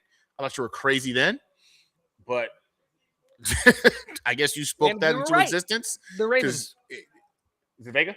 Yep. That makes sense. We're gonna get Lemon. We're gonna get Makai Lemon. Wait. There's no world take a wide receiver here. No. They just lost Chris Godwin and Mike Evans. No, Godwin's still there. What are you talking about? Did he resign? No, Yeah, he hit free agency. Godwin is still there. No, yeah, but Godwin's career is over. Godwin, you're right. Yeah, you're right. No, I mistaken him with Mike Evans. Yeah. Godwin is still there. Okay. His career is Evans is gone. But they and they also got that young kid too that they just got from Ohio State that went off this past year. Abuka. Yeah, they're not going receiver. We're about to get Makai Lemon, bro. Unless somebody trades up right here. Unless somebody trades up to get ahead of us. Who are the Okay, let's give the Ravens their due. They took a good player. This is a one that I'm a little salty about because I really liked Vega for the Jets. All right, same here. At 16. But when you talk about it, it's a pick that makes almost too much sense. They have to get a guard to fill in the interior. Yep. And they just lost Linderbaum, right? Arguably the best or the second best center in the league, depending on how you feel about Creed Humphrey. And so you got to go and get somebody in there to help Lamar Jackson. Vega's a stud.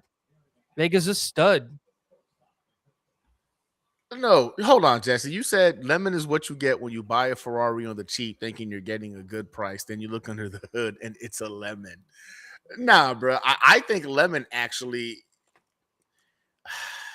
I get what he's saying. I think lemon actually has one of the higher floors of the wide receivers in this draft class.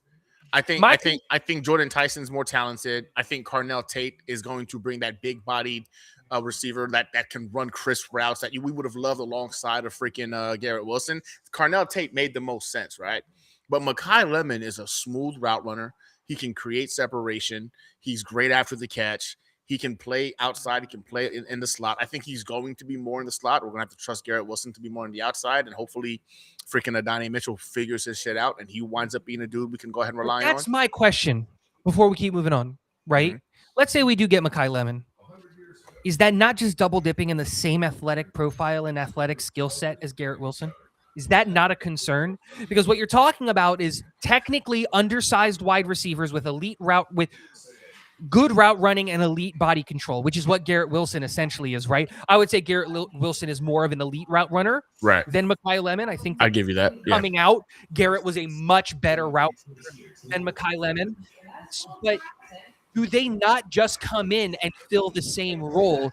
And so now you're going in and you're saying Garrett Wilson, who is better utilized in the slot, now has to be forced to play outside because we have Makai Lemon, who needs to be in the slot because, unfortunately, he doesn't have the athletic profile that Garrett does. He's not an elite route runner. He's not an elite, hands guy, which Garrett is. This is not saying he has bad hands. It's just saying, are you not double dipping in the same pool of athletic profiles if you're the Jets going and getting Makai Lemon? That would be my concern. This is why I wanted Tyson, right? Because like athletic fit or Tate, athletic fit. Right. So I get what you're saying, right? But for me, it's about guys who can get open and do damage with the ball in their hands, right? You can't have enough of those good guys. And I don't want to risk an opportunity for us to wait to the second round and throw a dartboard. Lemon's a first round talent. He's a first round talent in this draft class. I think he'll be a first round talent in next year's draft class. What he does on the field, he does extremely well. And he's a guy that can get open and make the job of your quarterback a lot easier. Now, granted, in terms of compliment, you would prefer a guy like freaking Carnell Tate, you know, like Jordan Tyson, even, right? Another bigger body wide receiver. But unfortunately, that's not here. I'm gonna go with Lemon, but it also would not shock me, to your point, if they went Omar Cooper. And I know you don't like Omar Cooper, bro, but in terms of a compliment for Garrett Wilson, I think the two that did that the best in this scenario was Carnell Tate, and then secondly would have been Omar Cooper, again being that big body guy that can go ahead and stretch the field. But I'm gonna go with Lemon, because you know he's a for sure first round talent. You know he can get open at will. He can make your quarterback's job a lot easier. And we know Garrett Wilson can play on the outside. We know, we've seen him do it. He can do it, right? Yes, in the slot, he's definitely had more production. But let's be honest, man, on the outside, he was also seeing a lot more double coverages because there was nobody else to respect. If you get him a couple more guys that can go ahead and demand respect. You're not going to respect Mekhi Lemon. I think defenses will. No, you're not going to. I think defenses will. If you put Garrett Wilson, Billy brings it up, so I'm going to play the devil's advocate with Billy here, right? Billy brings it up. Any chance Sadiq to the Jets? Nah, I don't think so. Yeah. It has to be a pass catcher. So. Cooper's not going to be the pick. You're not picking Cooper here at this point. Sadiq is an athletic freak. I don't want Sadiq. I don't love Sadiq here, right? That's not what I'm saying. But one thing that we definitely can say, Mougey coming from Denver did not double dip wide receivers when he was picking wide receivers in the same athletic bucket. He made sure he got like slot guys and outside guys and all these things so that he could have that flexibility to do different things. And if that's the case, do you not get the big guy, the big athletic guy in Sadiq? What happened? I saw the pick. Who the Jets took? Yeah.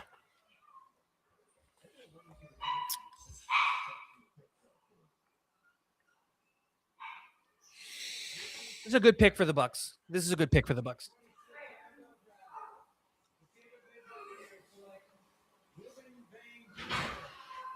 Yeah, that makes sense. Ruben Bain makes sense. Yeah, he stays in Florida. That's a good pick. Huh?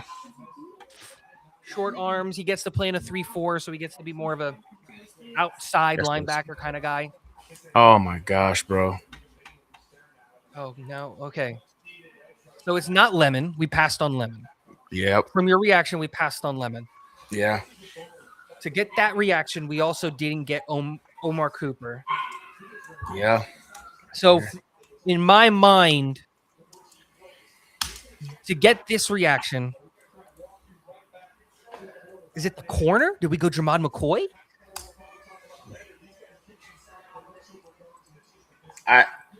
You like CJ Allen, right? So this wouldn't be the reaction. I love CJ Allen. You're right. That wouldn't be it. Did Billy knock it out of the park? Is it Sadiq? Did we take Sadiq?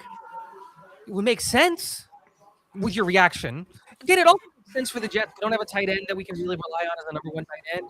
And when you look at athletic profiles, Sadiq has all of that stuff. I am just concerned that because you were at Oregon and you couldn't like do it at Oregon. But when you're talking about like just straight up athletic freak, he fits there. Is it Jermod McCoy? Is that the reaction? We took a corner. We all wanted the pass catcher. We all wanted the wide receiver. We didn't go wide receiver, so we went corner. So we double dipped on defense. This is Glenn definitely trying to save his job. That's what my guess is going to be. The reaction that you're giving me is that it's Jermod McCoy.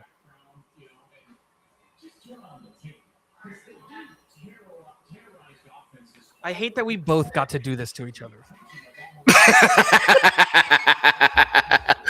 Yeah, bro. I just I don't get it, man. I don't get it. I feel like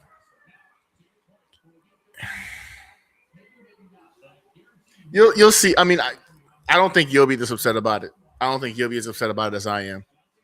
But this is it just doesn't make sense to me. Well, it makes sense, but it doesn't make sense, right? Like in terms of need, like he's right there. Lemon is right there. He's in front of your face. Doesn't fit. He doesn't fit. Omar athletically. Cooper is right there. Dude, but that's a He's right massive there. overdraft. Omar Cooper is a late first-round pick, not a top 16 pick. Man, At that point, you can't. You're reaching. We're not trying to be the Vegas Raiders here. We're not trying to take Walker Little in the two. We're not trying to be the Patriots taking the Chattanooga kid 4 rounds too early. We got 33, my guy. There's a real chance Omar Cooper's there at 33. I'll tell you this, bro. I don't like the picks. I don't like the first round at all. I feel like what we've done in the first round. I don't know how much of it is. I don't even know if Mougey's involved, if I'm being honest with you. I feel like we're not taking the kind of picks who give your team, who elevate the team ceiling. Let's do that. You know what I'm saying? Like, gosh, man. But we all knew that wasn't what they were going to do. Yeah, I know. They're not trying to raise the ceiling. They're trying to raise the floor. Because the floor was the worst team in the NFL. God. That's what we were. I don't even know I what the pick know. is. I don't know how many people are going to be excited about this. You know what I'm saying? Like, I'm not sure. Dude, it has to be the tight end. That's the only thing that would get this reaction out of you. And it has to be Sadiq. And that makes sense. Like, I disagree. I think the pick it's not the pick I wanted. It's not the player I wanted. But I get it. But, like, also, like, you're definitely going to take the tight end over the safety. You're not taking Dylan Thieneman. All right. No, you're not. Here you go. I'll let you just watch it. Wow. It is Sadiq.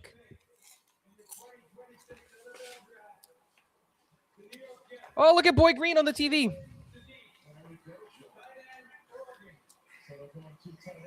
Interesting.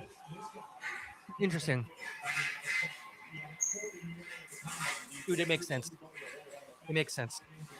Get out of your head this year. Stop thinking about this year. Put this pick in the perspective. Mougey gave Glenn the number 2. He said, we're taking Arvil Reese or David Bailey. I'm going to let you make that pick, and you're going to live and die by this pick. It is going to be your pick, but I'm getting 16. And taking Sadiq makes sense. Do I love the Sadiq pick? No. But I also don't love the Mekhi Lemon pick. If it was me, I would have taken Dylan Thieneman. I think he's a stud, but you can't take a safety here. Right? Sadiq makes sense because Sadiq is going to come in next year with a rookie Arch Manning, and we're going to have Garrett Wilson, Kenyon Sadiq, and hopefully an extended Breece Hall.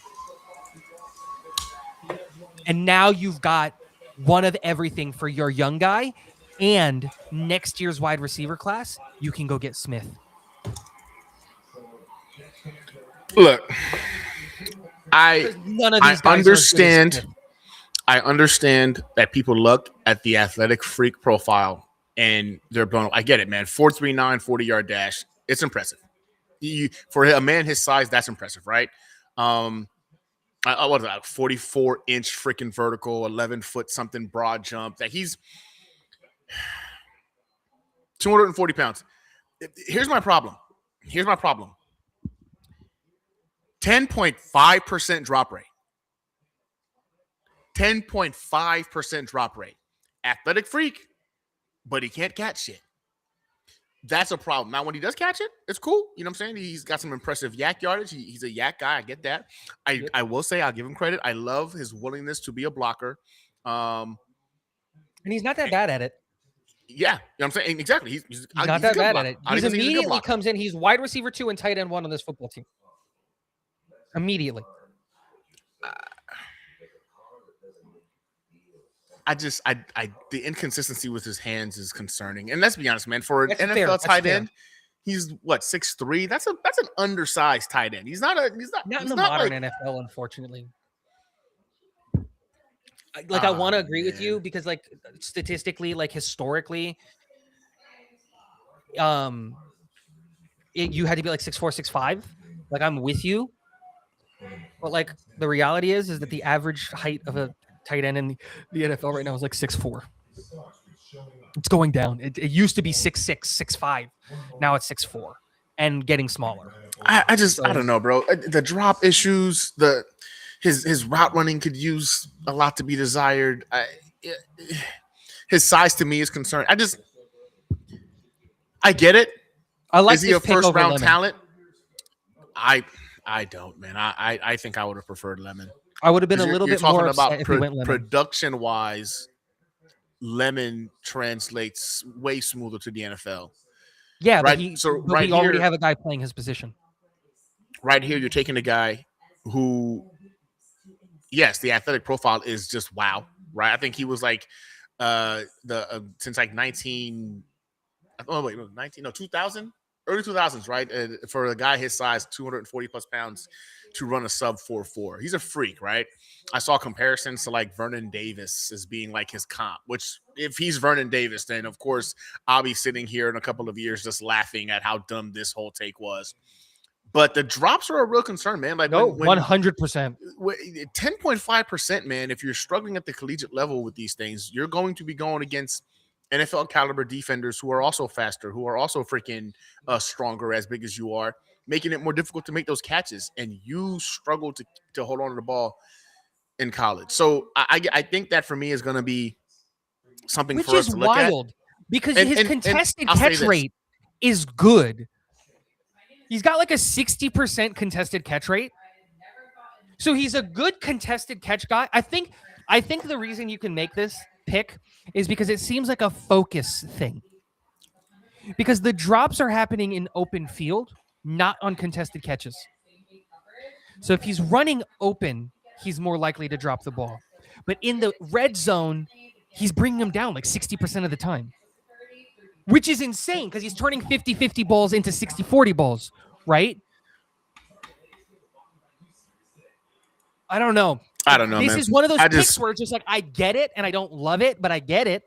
I don't love it, but I get it. It's the same reaction I had with David Bailey. I don't love the pick. I get it, but I don't love it. It makes sense why we're doing it. Totally makes sense. We desperately need tight end. When you look at Geno Smith and the success that he had both in Seattle and the semi-level of success that he had in, it's not success, it was a dog crap show, but like what he was able to do in Vegas, it was off the back of a really, really good slot receiver, which we have in Garrett Wilson, and a really, really good tight end, which they had in Vegas. And you're giving him both of those things with combination to our decent offensive line. So like, and Kenyon Sadiq is a mismatch. You know what I mean? He like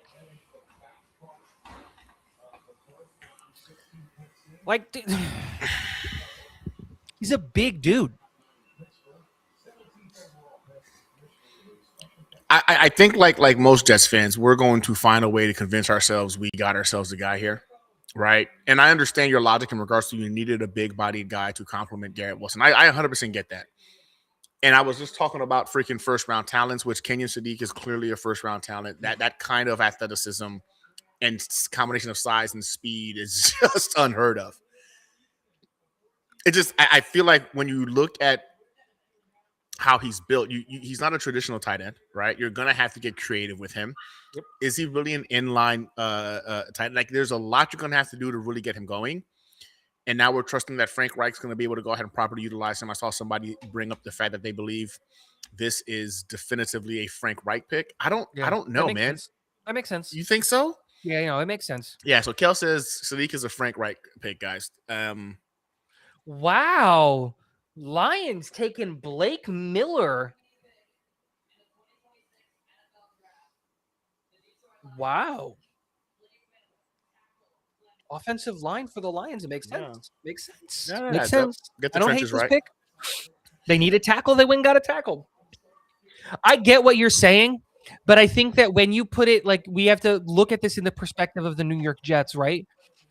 Where the moment that Tate and Tyson went, I thought we were out of the wide receiver game. I never thought Lemon was in it for us because I wouldn't have made the Lemon pick. It doesn't make sense. Going and taking Mekhi Lemon doesn't make sense.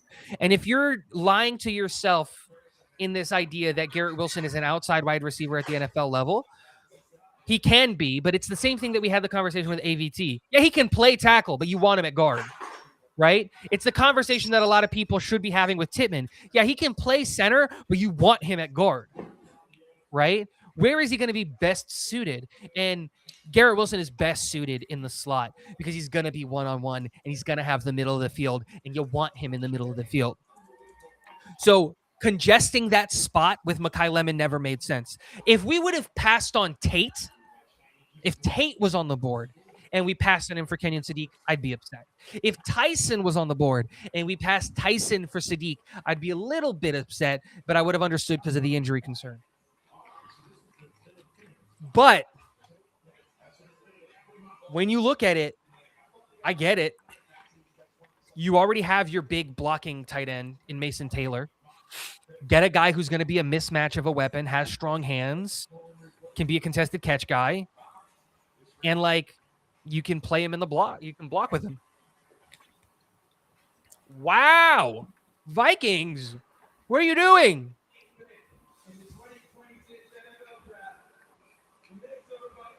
How much is it? How much are we going to trade to go and get Justin Jefferson? Caleb I don't Banks. like this pick at all. No, not here. And I like Caleb Banks. I do. But I do have too. him in the second round, bro. Wow. No. I had him in the first round, but I had him in the early second. But to the Vikings? Like if they would have said C.J. Allen, I would have been like, yeah, they got Blake Glasman out there, right? Yeah. Or like if they would have said Jermon McCoy, I would have been like, yeah, that makes sense. Like if they would have said Thieneman, I would have been like, yeah, that makes sense. Yeah, that's I mean, honestly, though, at this point, I don't even know if we know what we know, bro. So I'm gonna just look at it, and is there a chance to just move back into the first round? I don't know, man. Who said it perfectly right here? Perfectly. For who? For Motivated 9926. A tight end at number 16 when wide receivers are making $30 million per year is diabolical. That's a great point. That's a beautiful You're point. paying a wide receiver $30 million a year. And you think that you're gonna pass up on one of the first round where you have control of them for the next 5 years. Like that's what I'm talking about, right? Like $30 million a year. And by the time they'd be up for a contract by the end of this draft class, it could be $35, $40 million a year. And we're drafting a tight end at pick 16. No. Okay, so you're taking the negative side on it, and I get you. I'm totally with you. I'm on board. I get what you're saying. But like also, you just paid a wide receiver a bunch of money. He needs to go earn that money. You need to go be a wide receiver one.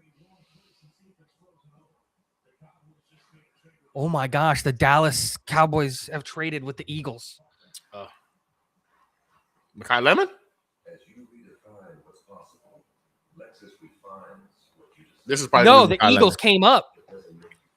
Lemon. The Eagles are Mekhi coming up from 23 for 20. Mekhi No, Lemon. because it They're about doesn't to make trade sense AJ either Brown. because they have the toothpick from Alabama. What's his name? Not the one in Detroit, the one in Philadelphia. I What's know his what name? you're talking about. Devontae Smith. Devontae Smith, yeah. It's the same thing. You're not going to take it to him. Nah, Devontae Smith is taller though, isn't he? He's like what, 6'2", 6'3"? He's not. Devontae Smith? Dude, Devontae Smith Am I might be wrong? 5'9", standing on a bunch of boxes. He might be 120 pounds, soaking wet, holding all of his teammates' pads. There's no way he's over 6 foot. Yeah, He might 6 be foot. 6 foot He's exactly. 6 foot. Yeah, 6 foot, 170 pounds. I doubt they're AKA 170 the pounds. Slim Reaper is what they call him. He's not 170 pounds. He's 142 pounds, No, soaking wet, nah, he's with he's bigger AJ than Brown that. on his shoulders. Nah, he's bigger than that. I would give him 170. He's about I the believe size that. of my 4-year-old. No, Devontae Smith is not that. Are you? I think you're thinking about somebody. Yeah, he's skinny. He's Yeah. a Slim Reaper. Yeah, he He's looks like tiny, he dude. could break. He's A tiny. hit would break him. Okay, so it's Caleb Banks. Man. What are the Panthers doing? What do the Panthers are probably Panthers taking need? Mekhi Lemon. That's what they're doing. So it's not for Mekhi Lemon because the Panthers are taking Mekhi Lemon, right? Who's catching balls in Carolina? Tet. They drafted Tet last year. Yeah, Who's in the and slot? he for fell them? off this year. They got Yeah, I guess- Leggett, and he fell off. Yep. Who's in the slot for them? I don't know that team well enough I don't know enough about him, but because every It mock would- draft I had Kenyon Sadiq going here because this was the perfect fit for them. well, Kenyon Sadiq, huh? Go Jets.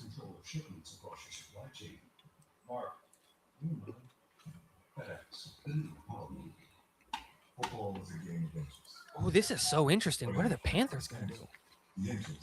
And then what did the Panthers do that motivated an in-division trade?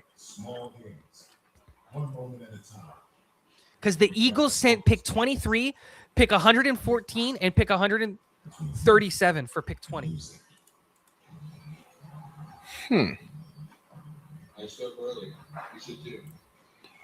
I can tell you right now, looking at Twitter, not many individuals are happy about that pick number 16 with Lemon being there.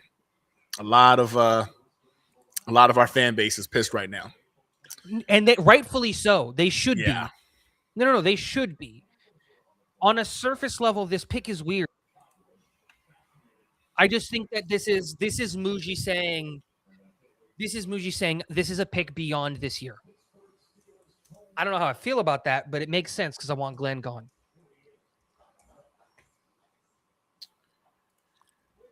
Monroe Freeling? What? What is happening in this draft?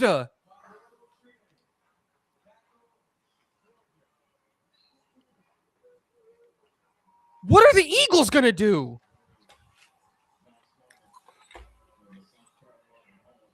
Did Lemon piss somebody off?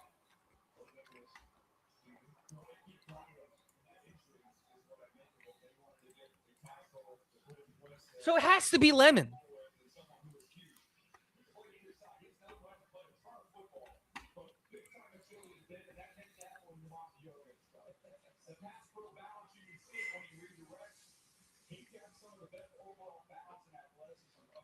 Yeah, no, you're right, Billy.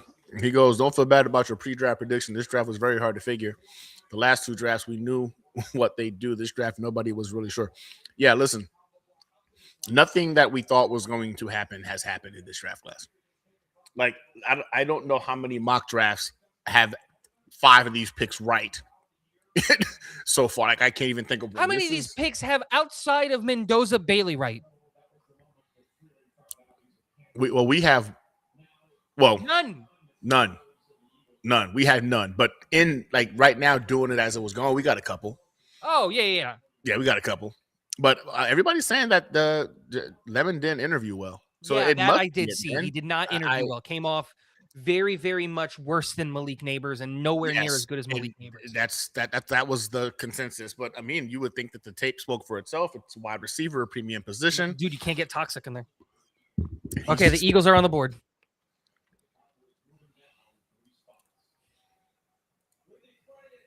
Okay. So AJ Brown to the New England Patriots? Yeah.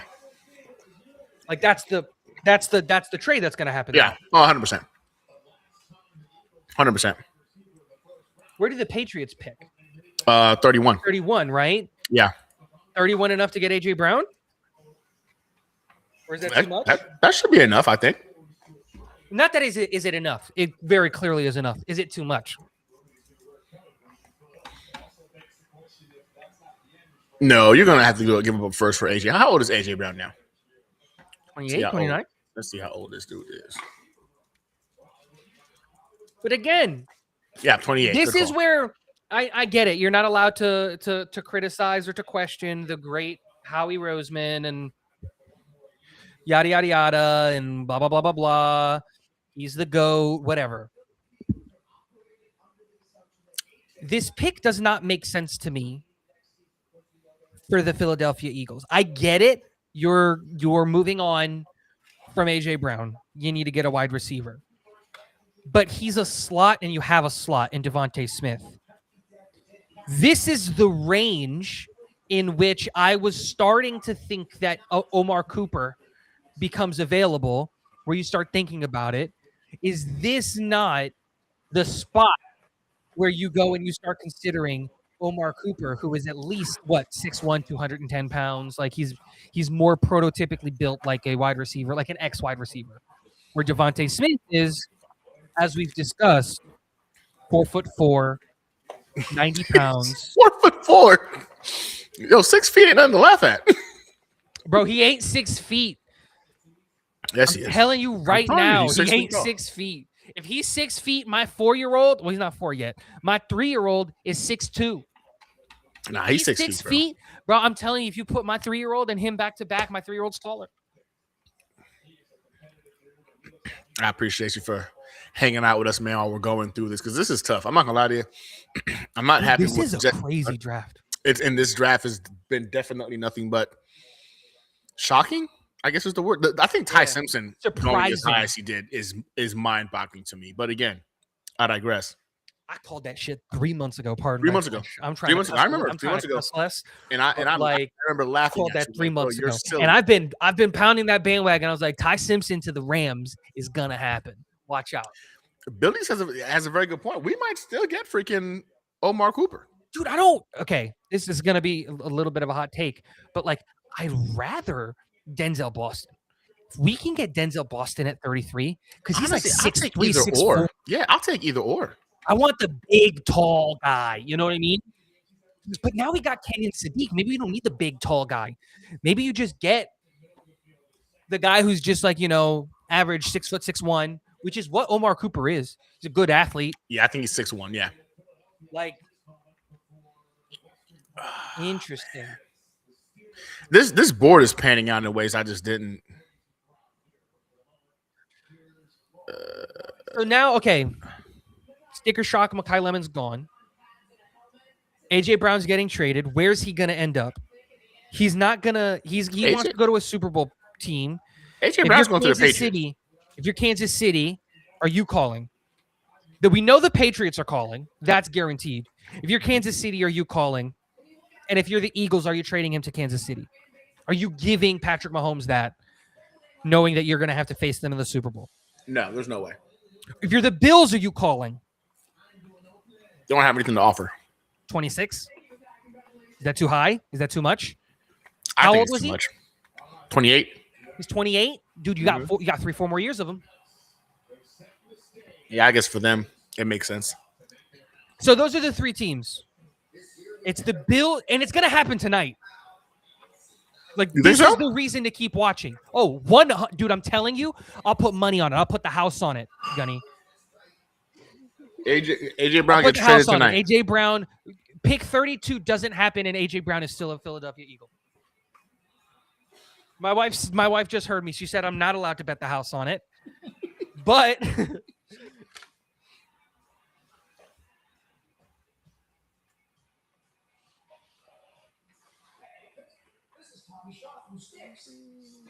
dang, they went hard for the Pittsburgh pick. This is a great. They did the whole thing. I know my brother is happy right now.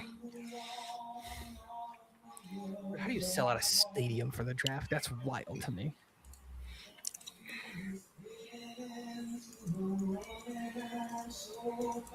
And this song is so good. It really is, though. It really is. So there's a local hockey team here, and this is their between the second and the third quarter or period. They play this song. It's so good.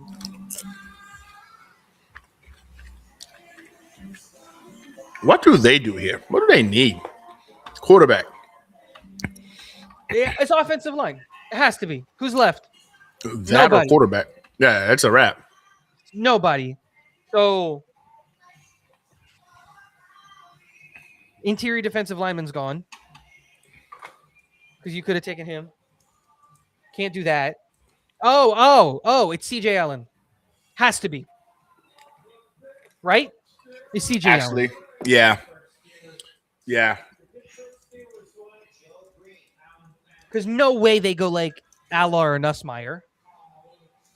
You'd get laughed out of the stadium.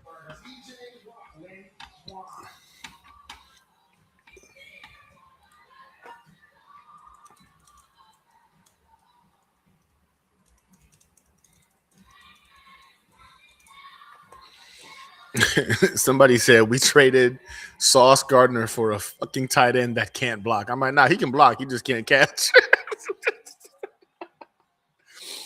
Oh, man. The rich get richer. Mekhi Lemon had no business going to the Eagles. The Jets should be relegated from the NFL. Yeah, well, at the rate we're going, it's very feasible. No, but it has to be an offensive lineman. That's like their biggest position of need. No, but you took Broderick Jones and Fontenot and McCormick. Are you giving up on Broderick Jones already? Is that what you're doing? I mean, he's been a bust. I mean, massive bust at this point. Put him out of his misery. Boy, was I wrong on Broderick Jones. I wanted Broderick Jones in the worst I remember. way, dude. In the worst way.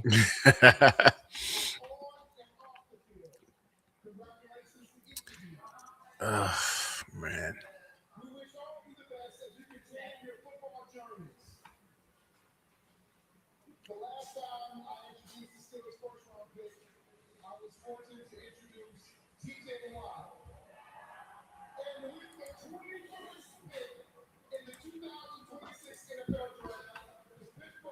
God, what are Pitts? What is happening in this draft? What?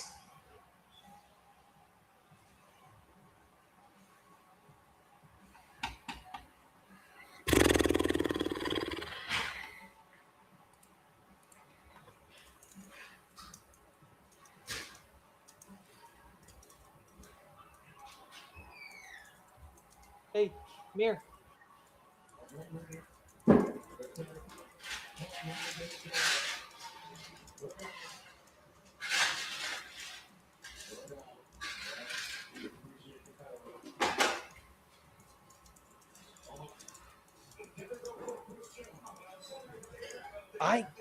I genuinely don't know what's happening in this draft. Yeah, at this point, we're all just watching this as it unfolds and shocking ourselves with each pick.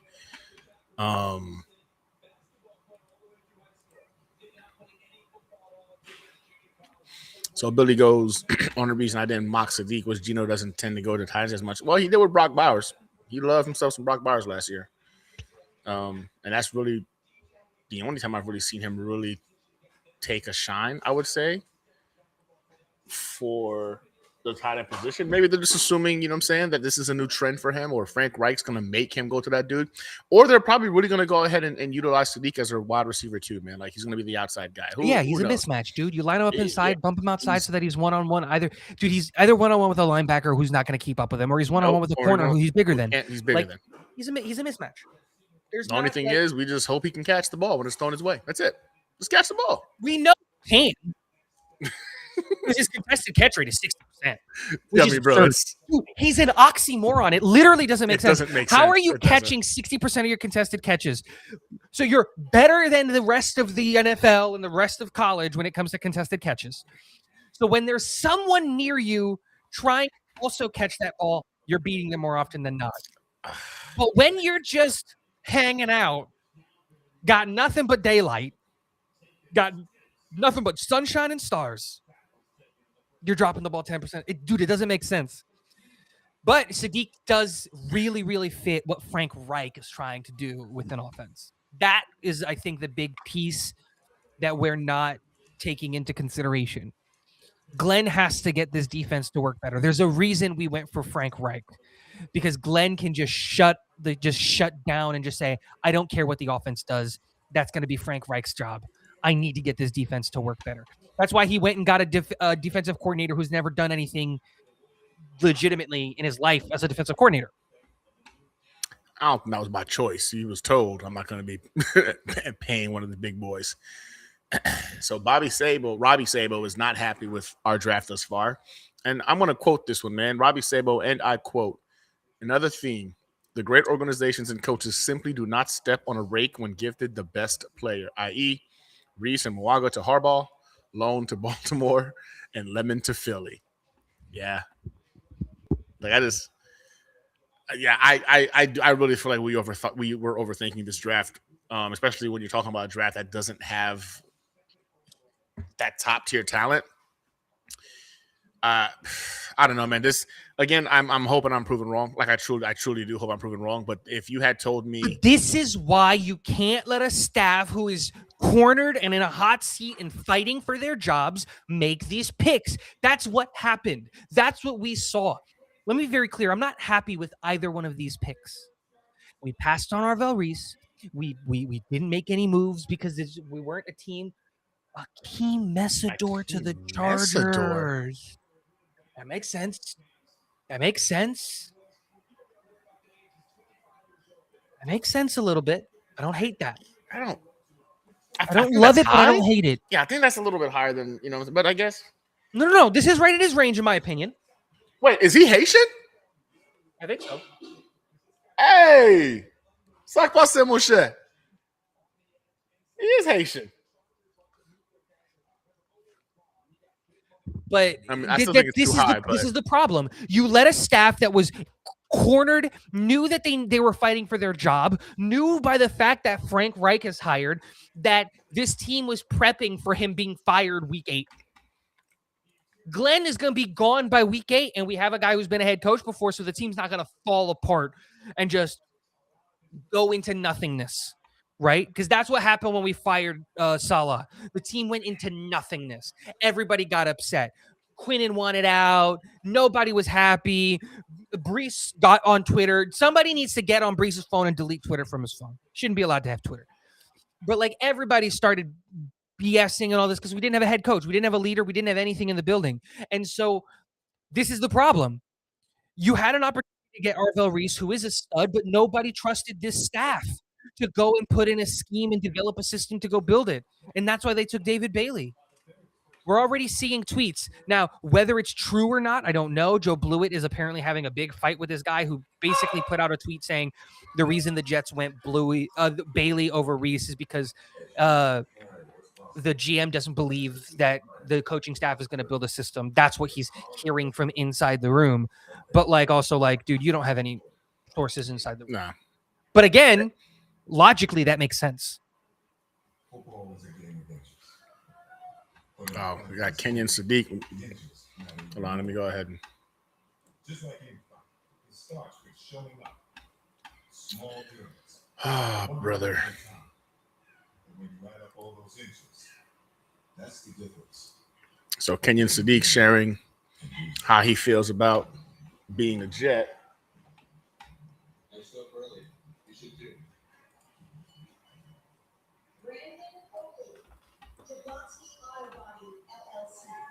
The Jets just went safe. That's the boring part about it. I think that's why people are upset.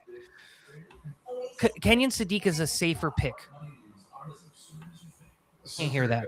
Her founders made a promise to always take care of their own. That promise is still at the heart of everything we do. Like our members know, we'll do what's right. We must say, hey, take care of our own. We got this old mattress. Hey, Gunny, we can't hear it. And it was, how about you beat it with a better deal on one of these? It's not coming through? No, it's not coming. We can do that. All right. Well, and he's just pretty much saying he's excited for the opportunity, right? Like he feels like this is going to be a great opportunity, that he's got family in the area and whatnot, and the organization's headed in the right direction. You just got here, Doug. I can create separation, but I can also go Yeah. hit somebody. Obviously, the NFL is different, and I have to clean some things up. But man, I'm not going to be scared to go hit somebody. When asked about the strengths of his games, versatility, speed, and toughness, I can help in the run and pass game. And on top of that, I'm going to contribute on special teams as well. I can create separation, but I can also go hit somebody. Obviously, the NFL is different.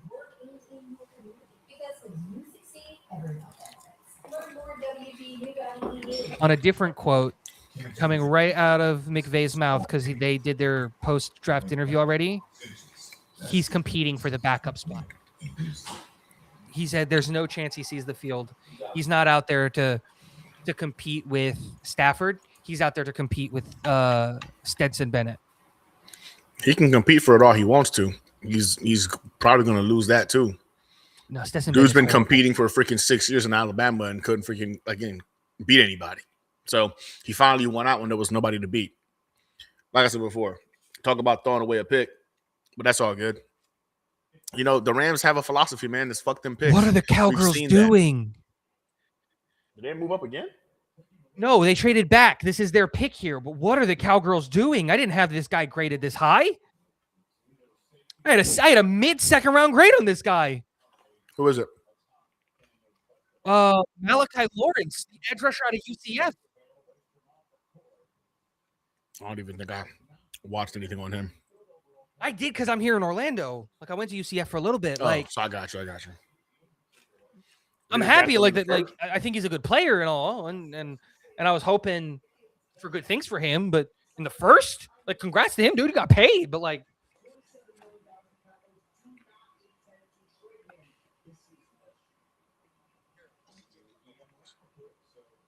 man, this draft is insane. This draft is absolutely insane.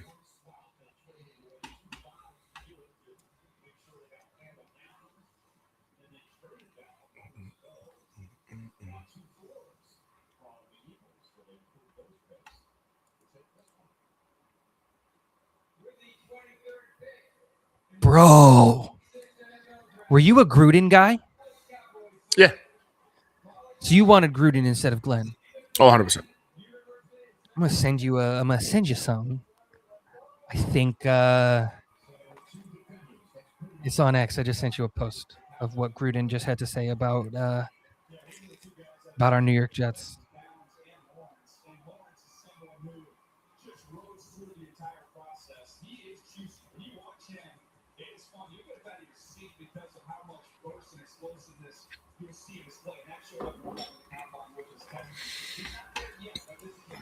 Could Cooper fall another 10 picks to us? It's possible. It's possible.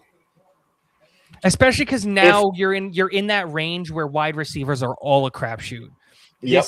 This is the Denzel Boston, Concepcion, like this is that range where like Chris Bell, Jeremy Bernard. This is that range where all of those guys are so close together. You're gonna pick your flavor of the week and you're gonna go get that guy as a wide receiver. I tell you this: what if the Raiders traded back up to go get him? I wouldn't trade up for him. I wouldn't. They have the second pick in the first round. No. They've got the I'm sorry, the third second or pick in the second fourth. round? Oh, they're fourth. I think third or fourth or something in the second. Yeah, I know we're first. Then it's Arizona. I want to say it's they need a wide Tennessee before receiver. Vegas. They do need a wide receiver. That's what They I'm need a saying. wide receiver. And they're in a position right now if they want to trade up back into the first to go get their guy. It's possible. If no one's offering a 1, does Vegas call about AJ Brown? Does AJ Brown even entertain going to Vegas? No, Does Tom A.J. Brady Brown- have any no. pull there? I doubt it. AJ Brown is going to the Patriots, the Chiefs, It's Patriots, Chiefs, or Bills, in my opinion. or Bills. Yep, I think the Bills Right? are real. But option. just there's no world in which Vegas is in the conversation for AJ Brown. no, because you just got the rookie quarterback, bro. Like you're not a player Exactly. You're not away. paying anybody. But it's just it though. You're not going to be winning a lot of games right now. You get AJ Brown. Yeah. You're going to pay him all that money. You're going to give up assets to go and get him, and you still need to add more to this roster. It'd be a second round pick for a wide receiver that you're going to get anyway, and you need to develop. So here's my thought process, right? I agree with you. You're not going to be in a position where you're going to be competing for a Super Bowl or doing all those things. But what you are in a position for is you do need to help Mendoza as much as possible. You've got 2 studs of tight ends, the Notre Dame kid and Brock Bowers out there. Yeah. That's awesome. You've got Ballard and the Bowers. running back. I forget his name. Why am I blanking on their running back? The Haitian dude, Gene. Why am I blanking on their running back? Genty, Jesus. They have Genty. Ashton Genty, Yeah. right? So, like, you've got really good players there. So, like, do you not just go and you say, if we get AJ Brown, we've now got AJ Brown's, Brock Bowers, the Notre Dame wide receiver, Ashton Genty at running back. Like, there's not going to be really an excuse for this kid not to work out. Look, the offensive line is absolutely dog water, and we do need to improve the offensive line. But if he can't get the ball out quickly and on time to AJ Brown, who's one of the best wide receivers in the NFL, to Brock Bowers, who's one of the best tight ends in the NFL, and Ashton Genty, who is a pretty decent running back at the NFL level, then we've got other issues. I think my problem is this. AJ Brown is not one anybody would really suggest as a team player. He's a bit of a diva, right? Yep. Do you risk bringing in a guy like that into a young locker room? Literally, young guys. Like you just mentioned, all those studs, they're all young guys. Great point, Gunny. It's a great point. And to potentially impact the dynamic you're trying to create. And that's where I'm like, great point. I don't think it's worth the risk. AJ Brown is an incredible wide receiver. He is. You send him to Andy Reid, to a Vrabel. You know what I'm saying? Send him for Josh Allen to keep under control.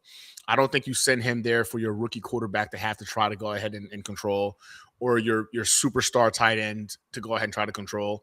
And I think that's where. And then again, you got a freaking a rookie coach as well over there as well. I just feel like he throws a wrench into the dynamic of a foundation you're trying to build just because of who he is.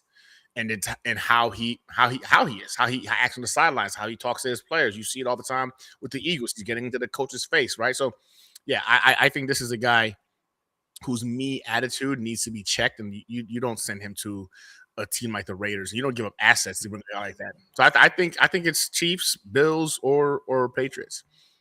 I really do. I think it's going to be one of those things that winds up making a move for him. So, really interesting move here by the Browns. Have you seen their pick yet? Not yet. Let's pop it up now. Okay. So I'll let it go. Going back to the Kenyon Sadiq thing, I saw somebody mention this. Makes me feel a little bit better of the kind of player that we might be getting here.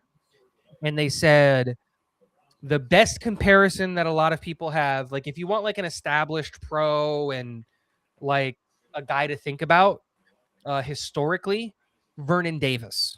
Yeah, that's his comp. Right? Yeah. But if you want a more modern take from one of the NFL guys, apparently one of the guys was like, think Sam Laporta with a jetpack on. That makes me feel a little better. Actually, yeah. I think there's similar size profiles. He's the same size profile and all that stuff. Yeah. He is faster. He's more athletic. Way faster. And Sam Laporta is a freaking I loved Sam Laporta him. coming I out. do too. You and me, I remember that. Yep. We were diehards on him. Again, I'm trying to make everybody feel better. We are. Because Sam Laporta, I actually think Sadiq is bigger than Sam Laporta, if I'm not mistaken. No, I think Sam size. Isn't Sam? No, I think Sam Sadiq is 6'3", 245, right? But I think Sadiq is closer to 6'4". 6'4" is 245. And I know Laporta is 6'3", 245. He's 6'3", 245, 248. He was in that range because I remember that for some reason. Okay. I don't know why I remember that, but maybe it is. Then they're the same size. But yeah, definitely in terms of the athletic profile, freaking Sadiq has him. I mean, my gosh, by far. So did you see the pick? Kel says, "Oh, here we go, Casey Concepcion." That was what I was saying, man. Wide receivers are going to start going in whatever kind of, flavor of the week that you want.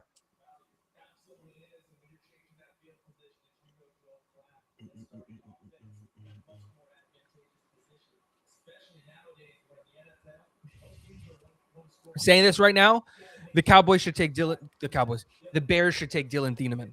I don't know who they're taking. I don't know what, but they should take Dylan Thieneman. That's the only pick that makes sense to me for the Bears. Man, if you look at that team, I mean that's a pretty nice roster, man, of talent. That Browns offense.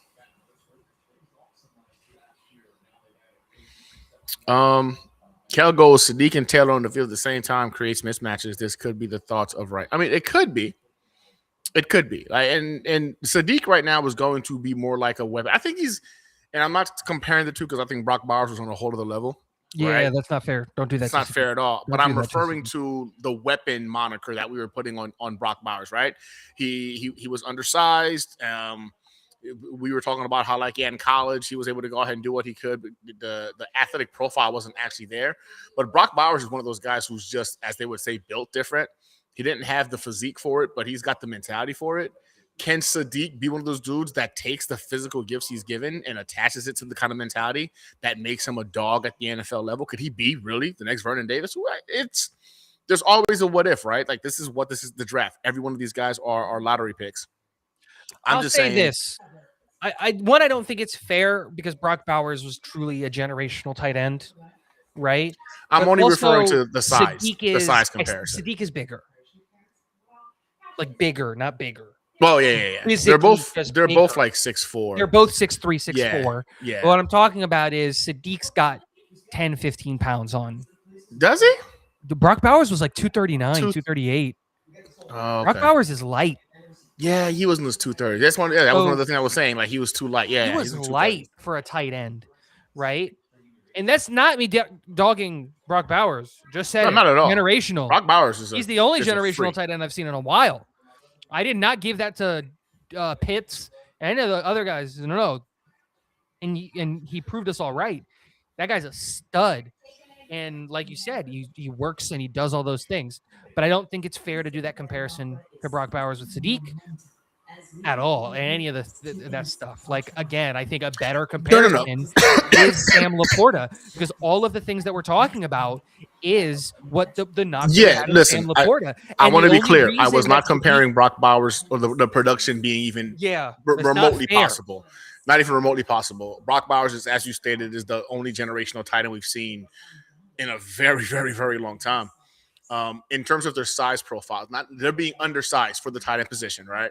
I think physical gifts Sadiq would have Brock Bowers beat, but I'm just saying Bowers is just built different. Some dudes are just built different, and it's not just the physical aspect, the mental aspect as well. I want to have the conversation with Sadiq. I think it's a good point. It's Sam Laporta. I think he's a better blocker than Sam Laporta coming out. And I think that he's a better route runner than Sam Laporta coming out. Like, it's not a bad. Again, I think the biggest problem with our picks is that they're just too safe. Just too safe. There's nothing. You can clearly tell that this team wasn't trying to raise the ceiling. They were trying to raise the floor. Raise the floor. That's a good way of putting it. That's it. They were trying to not be a 3-win football team. And they, instead of saying, okay, we're going to try to be a 12-win football team, they said, can we be a 6-win football team? That's how they're operating. And I get it. This team has a bunch of holes. And the reality is that we kind of got players that don't need coaching. Yeah, That's it. We got players that are going to be Glenn proof, which is a crappy situation to be in. It sucks that you have to make picks thinking about what players can survive Glenn. And Bailey was, of the two guys between Bailey and Reese, he was the more Glenn proof guy. And Sadiq, of the two or three guys in that conversation, Sadiq was the one who's going to work hard, who's everything that's come out. It was that he absolutely killed it in all of the interviews, was attentive, was responsive, was intelligent, high football IQ. Do I love the picks? No, but Billy says the Jets come away with Bailey, Sadiq, and Cooper or Boston. You have to like that. I think that kind of salvages the day a little bit. I don't think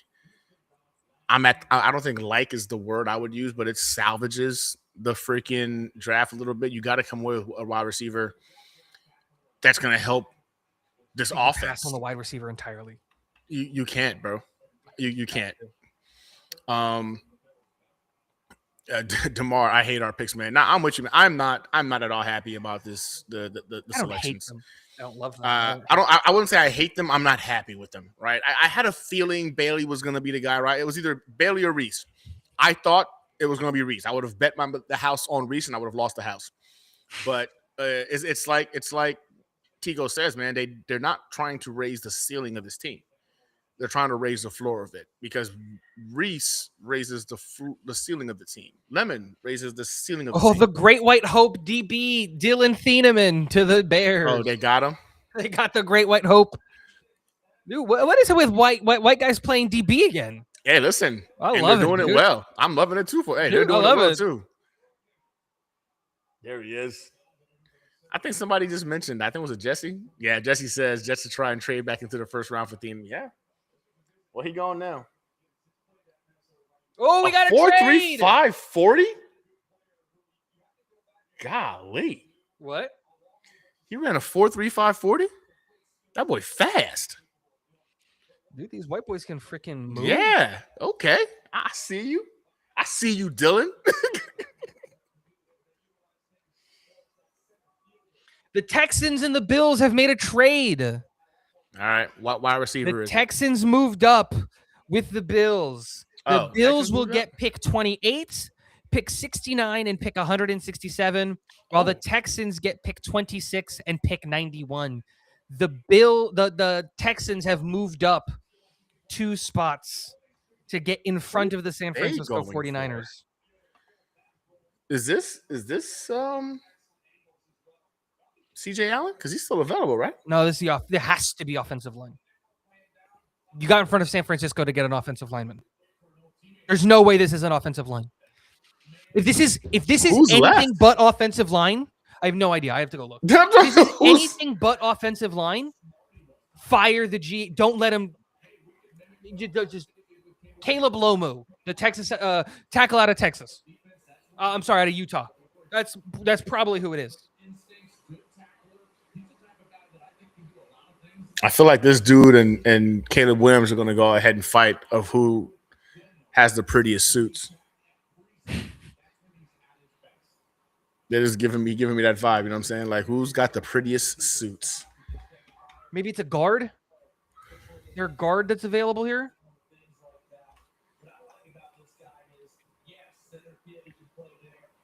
They got up in front of the San Francisco 49ers to go offensive lineman. I can say that with my chest. But are they coming up for Emmanuel Pregnon? Oh, he's still available. Pregnon or Lomu? It's Pregnon or Lomu. It's Pregnon or Lomu. And apparently San Francisco is on the phones trying to sell 27. They don't want to make a pick in the first round. You're the Jets. Are you calling? 33 and a 5th round pick? Yes. If you're talking about 13th and the 5th round just pick, came in. The Dolphins did it. they moved up. Yeah. The Dolphins have traded San Francisco, have traded for the 27. They receive the 30 and the 90. The 49ers will receive 30 and 90. The Dolphins are at 27. So they came up for the wide receiver. They saw the offensive lineman go. They came up for the wide receiver. Yeah, that makes sense. Right? Because they took the offensive lineman earlier. Earlier on. They took Caden Proctor. They need the wide receiver. They're coming up to get the wide receiver.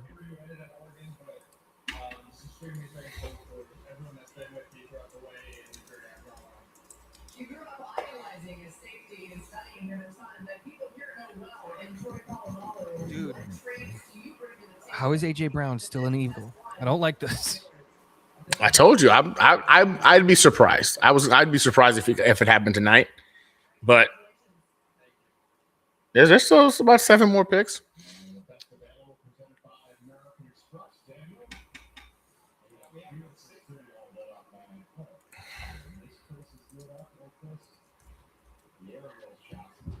What are the Texans doing? Oh, God. Fire the GM. Caserio needs to go. I'm sorry. How are you So I'm letting this guy assuming- ruining your football team? I'm dude? assuming it wasn't offensive line, No, it was offensive line. just not the right Ugh. guy. It wasn't. Dude, you're Pregnon, gonna I'm see. You're assuming. gonna see this, and you're gonna be like, "What? You traded up?" Oh gosh, I can't believe CJ Allen is still out there. Linebacker, dude.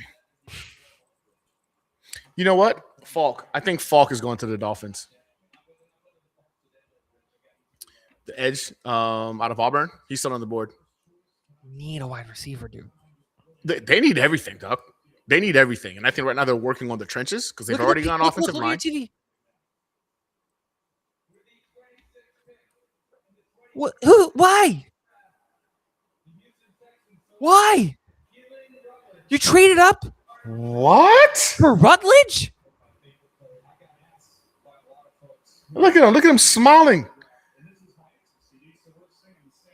Why? Why trade up? Not me dogging Rutledge, but he's not a first-round pick. He's a second. He has a mid-second round grade. What is happening? You have to fire Caserio. You can't let this man keep running your team. You just can't. Dude, it's Jermod McCoy. That's who they came up for because the Dolphins make no sense and they're not actually trying to win games. And a wide receiver would help Malik Willis win football games. It's Jermod McCoy or CJ Allen. I think it's Falk.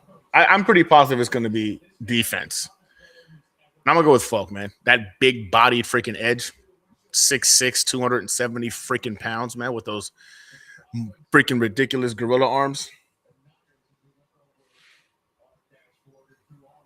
Pick is in. I'm gonna go with Falk. It has to be a wide receiver because you got in front of the Bills. And the Bills need a wide receiver.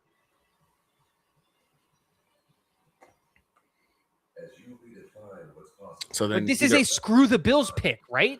and if it's a screw the Bills pick, they're gonna go Omar Cooper, I think. I think Omar Cooper would be a guy that Josh Allen gets along I think this well is the Denzel Boston pick. You think so? He's a big X because they have a slot guy already, and Omar Cooper, because they have Khalil Shakir. So you got to get a big body guy on the outside, right? Because Gabe Davis is dog water. So you just try to get a big target, maybe. Oh, I know who it is. Who is it? You want to know? Like they made the pick. You know the pick. They already? made the pick. Yeah, Oh, who is it? Chris Johnson, bro. They took the Cornerback. corner. They picked the corner. Yeah. Oh, wow. I had a second round grade on him.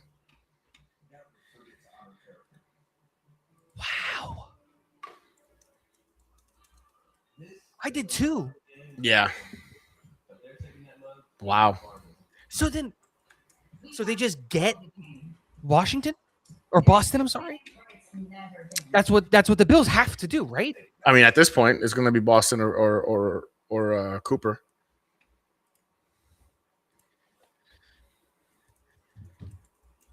Bro, this draft doesn't make any sense to me.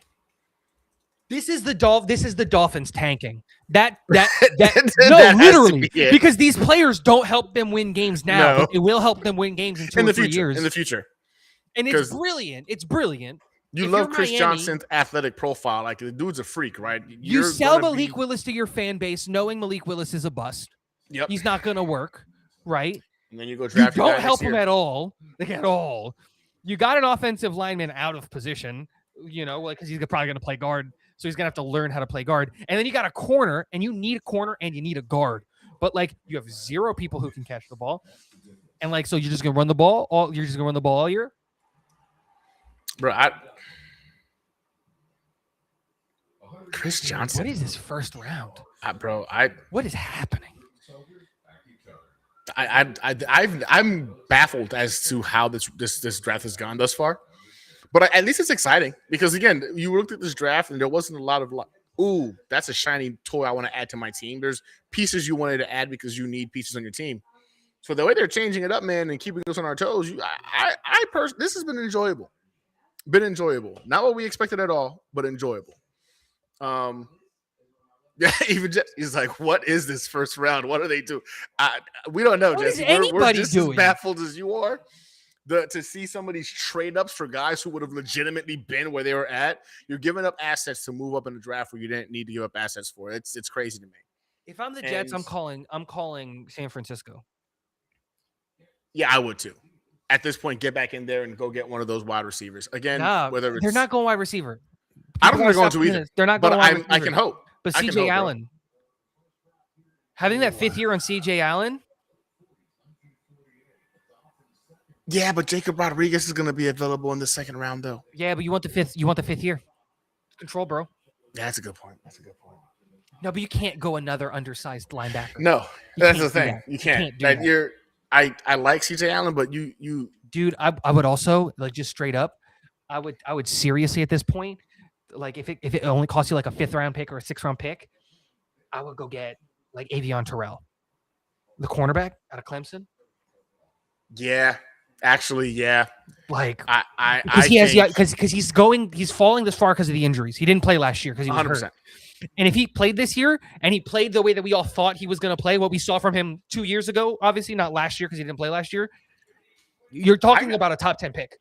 I got us probably getting about a him. top 5 pick. I got us getting him in the 2nd round with that 33rd overall pick. In my last my final breakdown of the mock draft, I got him going 33 to us. Like if you're Seattle, you not take a 5th round pick to move back one spot? Oh, yeah, I will. I mean, You know what I mean? Yeah, it makes sense. Because he's going to be there. It's so interesting. Hey, AJ Brown, my house is on the line. Can you be a Patriot already? Like, Jesus Christ, dude.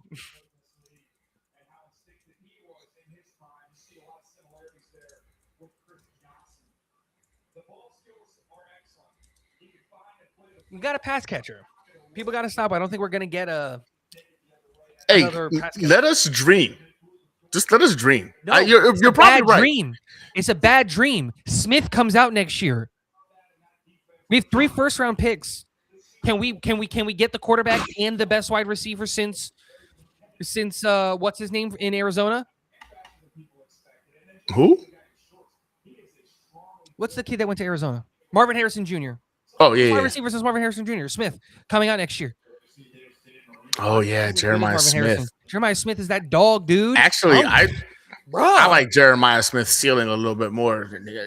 Marvin Harrison, I think, came out as one of the highest graded wide receivers that we've seen in a while. But then on the field, you saw a guy that was his effort. You saw a guy go to a team that had no business having a player that good. True, but Arizona's a dog dumpster fire. For a guy with that kind of God-given ability and talent with his pedigree, you would think he would have taken on more of a leadership role or more of an effort role. He just seemed like he showed up on Sundays and just wasn't in it.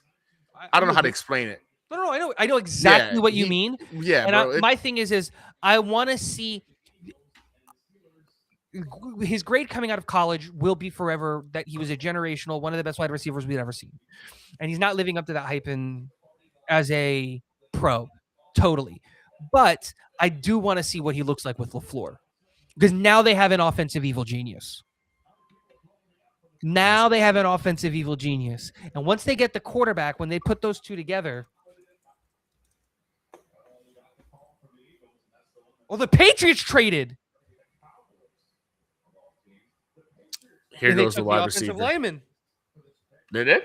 They took Lomu. The Patriots traded up from 31 to 28, and they took Caleb Lomu, the offensive tackle from Utah.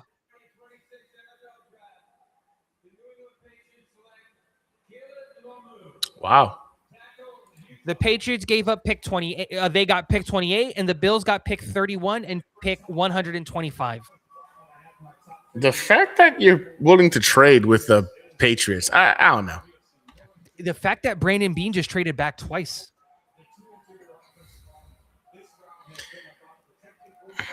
He traded back twice. That just means that they're comfortable with either Boston or freaking Cooper. They're okay with either or. Bell, I think I would put in that, or Bernard. I would put all of them in that same tier. Yeah, that's a good point. Yeah. I would put all of those in the same tier. There's 4 guys, and you can get a free, 5th round pick? Is that what that was? 6th round pick? 5th round. 5th round pick? Yeah. From a divisional opponent? Like, yeah, hell yeah. This is the wide receiver pick, though. And so what does Kansas City need? They needed X. So this is the Boston pick. You take Boston here. Do you take Keldrick Falk, actually? Yeah, I think Falk makes a lot of sense here. Falk? Yeah, Falk makes a lot of sense here. Take Jermon McCoy. They need the DB help.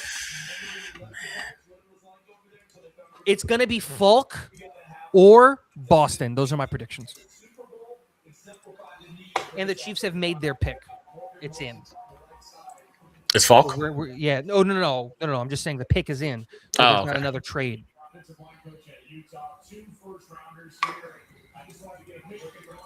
Oh my God. How am I still wrong?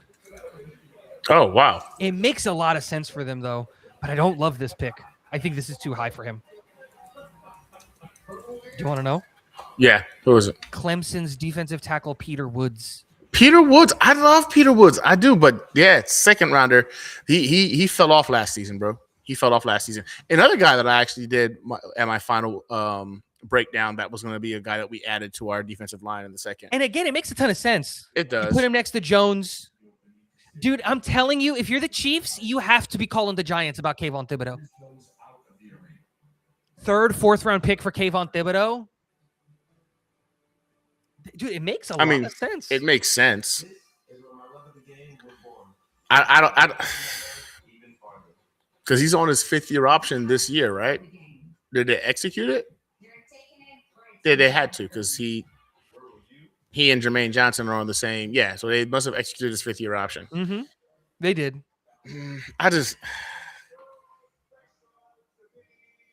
Yo. So here's the. You want to hear this scoop? The Steelers were on the phone with Mekhi Lemon at 21, saying like, "Hey, are you ready to come to Pittsburgh? Like, we're going to be taking you here at 21 because Dallas wasn't going to take a wide receiver. Like, that wasn't in the books for Dallas." Right. And then the Eagles went, "Nope." And then it called them and said, "You're coming to Philly." Oh, I like that. They were on the phone. Are you serious? Is that He on had Twitter? to hang up and pick up the phone. According to Ari Mirov, according to Ian Rappaport, apparently. Yeah, from Ian Rappaport, the Eagles traded up for Mekhi Lemon while he was on the phone with the Steelers. Oh, Jets just traded up. No way. Jets just traded into the first round. With the 49ers, the 49ers pulled out. Oh, boy. 33 and 179. Oh, I'll take that. We kept cost 44. nothing. It cost us me nothing.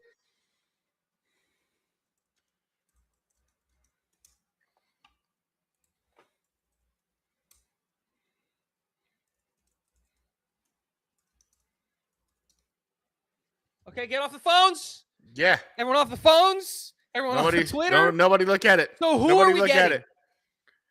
I think this is the wide receiver, bro. I'm sorry. I think this is the wide receiver. I think it's Bro, I think it's I'm Cooper. gonna say it. I think it's Avion Terrell. I It's think Avion Terrell. I think it's Cooper, bro. If it's a wide receiver, I think it's Boston. Oh my God! Here we No, go. it doesn't make sense for Boston now. You have Sadiq. It's Cooper. Yeah, it's Cooper. It It's has to be Cooper. Cooper. It has That's to be what I'm saying. Cooper. Has to be Cooper. It's look. I think it's a cornerback. I think it's Cooper. I think it's the cornerback. It's McCoy or Terrell. But if it is a wide receiver, it's Cooper.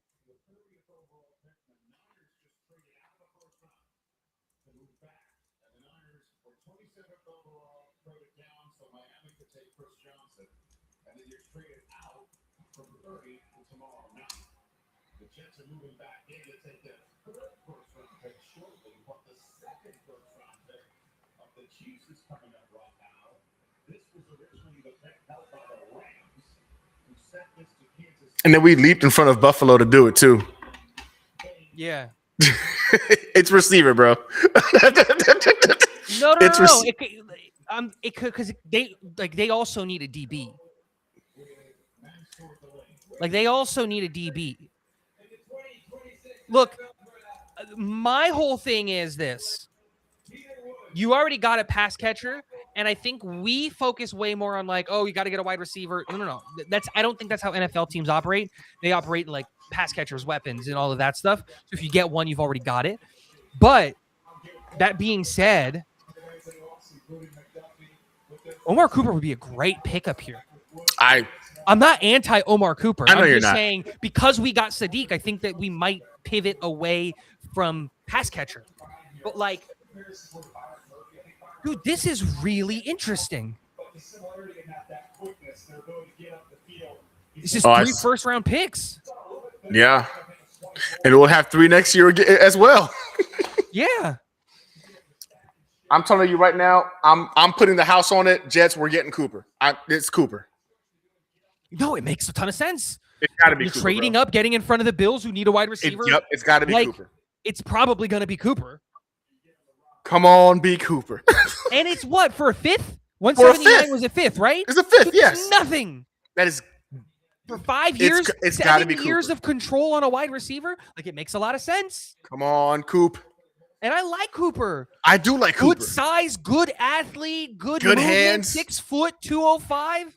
He's a well-rounded NFL caliber wide receiver. Plain and simple. That's it. He's got the athleticism to be in the NFL, and he's not super fast, but he's not slow. He's not super strong, but he's not weak. Yes. Is it? Oh, sorry, man. My bad. My bad. My apologies. I'll let you see who the Just tell me. I Jets. don't care at this point. It's freaking Cooper. Let's go. It's a great pickup, dude. It's a great got pickup. The Cooper. team got better on offense here. Oh, about time we did something right in this draft. Again, and this is the thing with Cooper. Cooper falls into the same category as Bailey and Sadiq. Is Cooper the best wide receiver? Is Cooper the one with the highest ceiling? No. The argument there is that Lemon has a much higher ceiling, of course. But what Cooper is safe. Yep. That's what he is. Cooper is safe. You're not going out and getting a cancer, a head case, It's anything Boy like Green. that.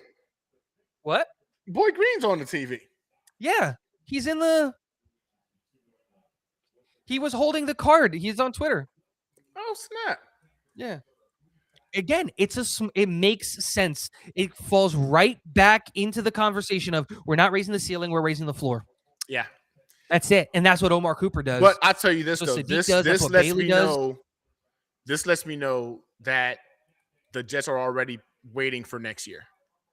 They're waiting for next year, man. This is you're putting this together for that franchise quarterback you're drafting next year, and you're.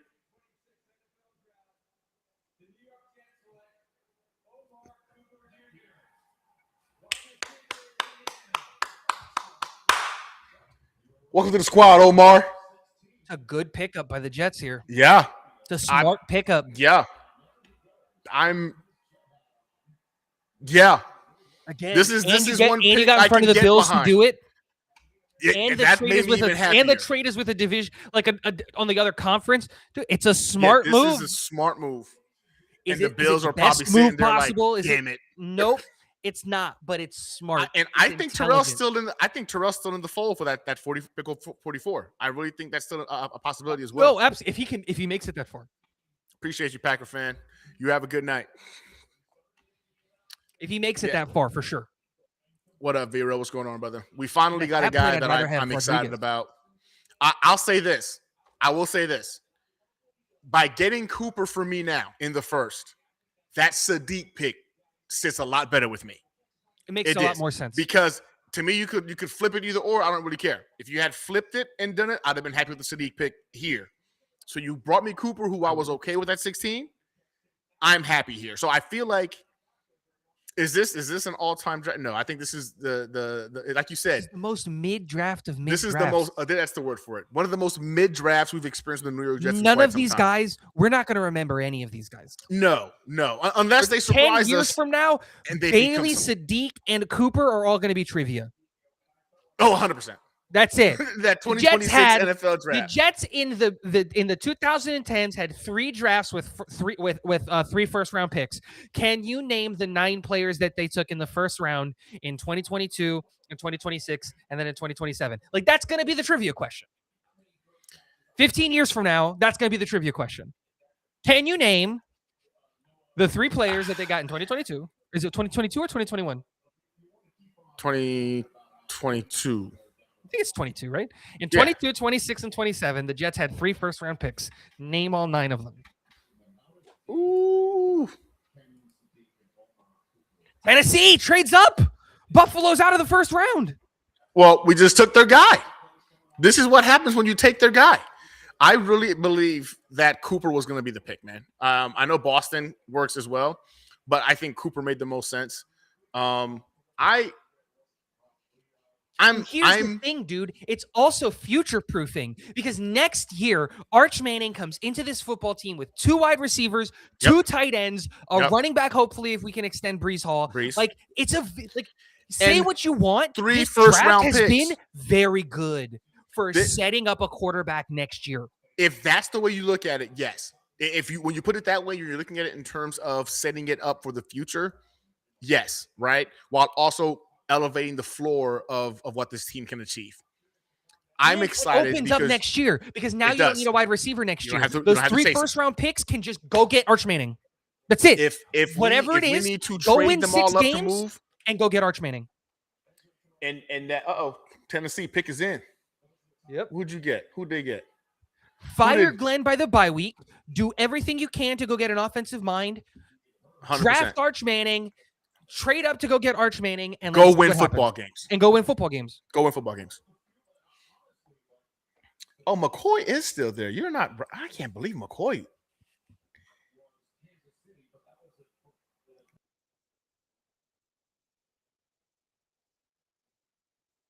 Honestly, man, I like who is Salah about to pick up?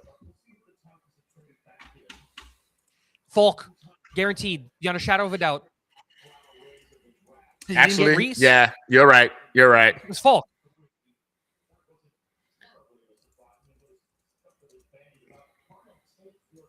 They took the wide receiver earlier, so he's still got to get his guy. You're right. This is it. This is the easiest pick to predict. Yeah, you're right. It's gonna be Falk. Has to be.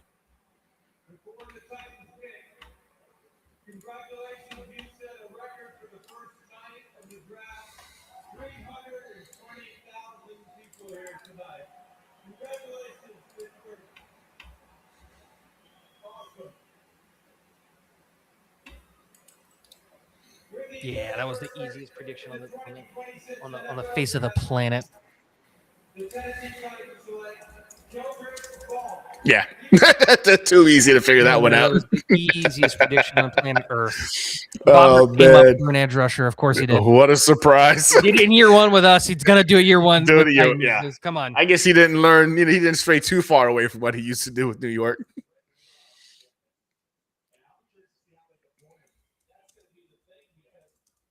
Look, genuinely, I don't hate this draft for the Jets. Yeah, I don't hate it. I don't hate it. I again, getting Cooper, I think, definitely shifts the dynamic quite a bit because now you look at the Sadiq pick and that's more palatable. And then Bailey, like you said before, the ceiling's not there, but the floor is definitely elevated. And then you're going to get and I think Sadiq's 21, Cooper's like 22. They're young guys. They get to go into this offense, get a feel for the NFL, understand what the game's going to look like. And then when you get your franchise guy next year, you've already got these 2 studs, and then you've got Garrett Wilson being your number 1 guy. And again, is Brees Hall here? I hope so. I hope they figure this thing out. But if not, you've got assets next year to go get a running back as well. Like, it's not the end of the world. I feel like you set this up to where, like you said, like you said, this isn't to win now. Is for the next coach to look at this thing and think, there's talent here I can work with. You got some legitimate weapons on offense. The next coach coming in offensive is line look at it. Yep. Is already it's a good offensive line that can only take another step forward, right? And then you've got 3 first-round picks and $150 million to spend next year.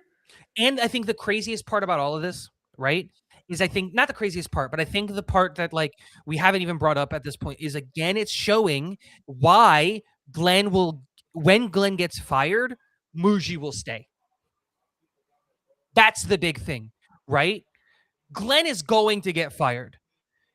The question is always going to be, is Mougey going to stay or is he also going to get fired? He's shown that he's intelligent and he can maneuver and that he can, assuming that these guys hit, that he's able to build something. If the offensive line performs well, if Omar Cooper has a decent season, if Sadiq has a decent season, if Bailey can get 5.5, 6 sacks, and you look at that and you go, look, we didn't win a bunch of games and we didn't look all that great of a football team, but we've got pieces here. We've got stuff here. And like you said, 150 million to spend in the offseason. That's franchise altering money in one fell swoop. That is, you come in with a new head coach, a new young quarterback, and you say everything that this guy needs, he's going to have year one. At the 30th overall pick, Omar Cooper will sign a fully guaranteed 4-year deal for $17.4 million and control for that 5th-year option. Again,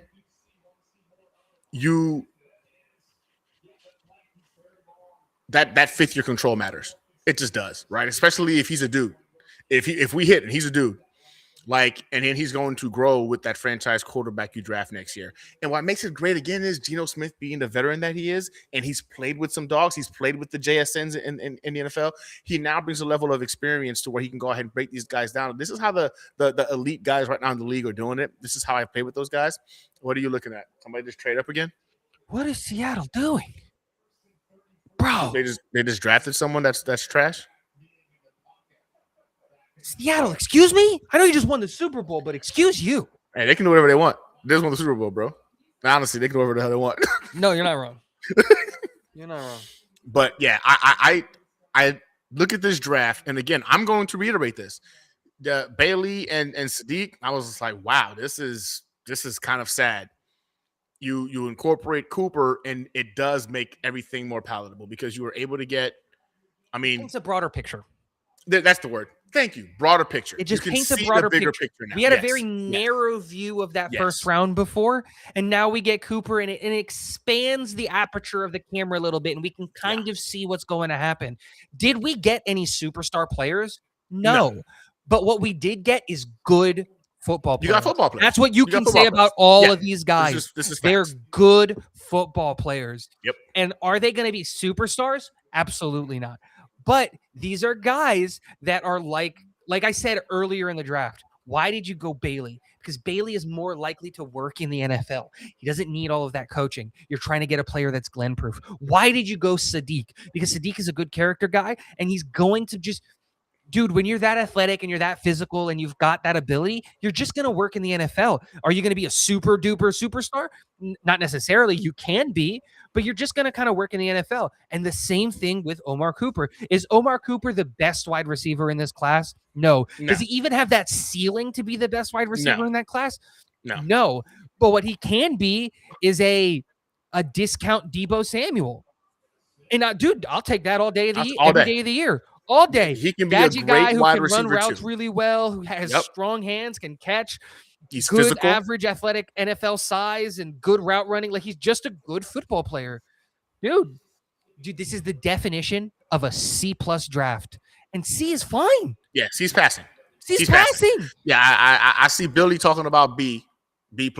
I'm not there, Billy. I'm definitely in that C. I don't know who they drafted. Dude, it's so you're gonna look at it and you're gonna be like, really? I mean, I guess, but really? Yeah, I would give this one a C as well. C+ is I'm still, that's a little steep for me still because I really don't like the David Bailey pick that much, but I'm gonna give it a C. It's definitely passing, and again, when you're looking at the bigger picture, you can see, you know what I'm saying, like the direction the team is trying to head into, and it's not to win this year. It's definitely to step. This is definitely to go ahead and create that, like you said, that floor, elevate that floor, that foundation component for next year when you really have the assets to go add the finishing touches to what hopefully becomes a playoff caliber team.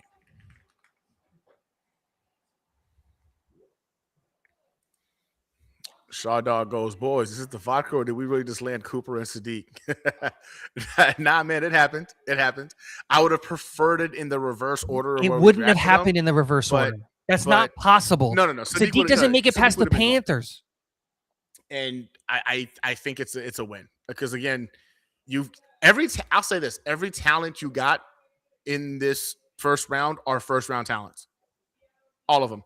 They're first round talents, which is more than some of these other teams that were drafting can say. I would argue first round. Not. Hey, listen, I don't Cooper have. was I going don't to have a go first early round in. Honestly, but at 30, who gives a crap? Going to take him. At Bills are 30, who gonna say, cares? At 30, you're taking him because you want the 5th-year option, not because he's a first-round pick. because he's a Jadarian first-round grade. Price. Bro, What? The backup to Jeremiah? You know what? Whatever, bro. They can do whatever they want. They won the Super Bowl. They won the Super Bowl, so they can do whatever they want. That's just the reality of it. And that's the first round. That's the first round. get me Rodriguez at 44, and day one I'll and day two. be Day one elated. and day two would be. If we get Rodriguez tomorrow, I will probably jump this up to a B plus. That would be a B plus move for me if we get Rodriguez. I don't think he's there. I wouldn't be opposed. Oh man, yeah, I don't know if you can do Terrell another either. undersized linebacker. Bro, I just love the dude's IQ, his physicality.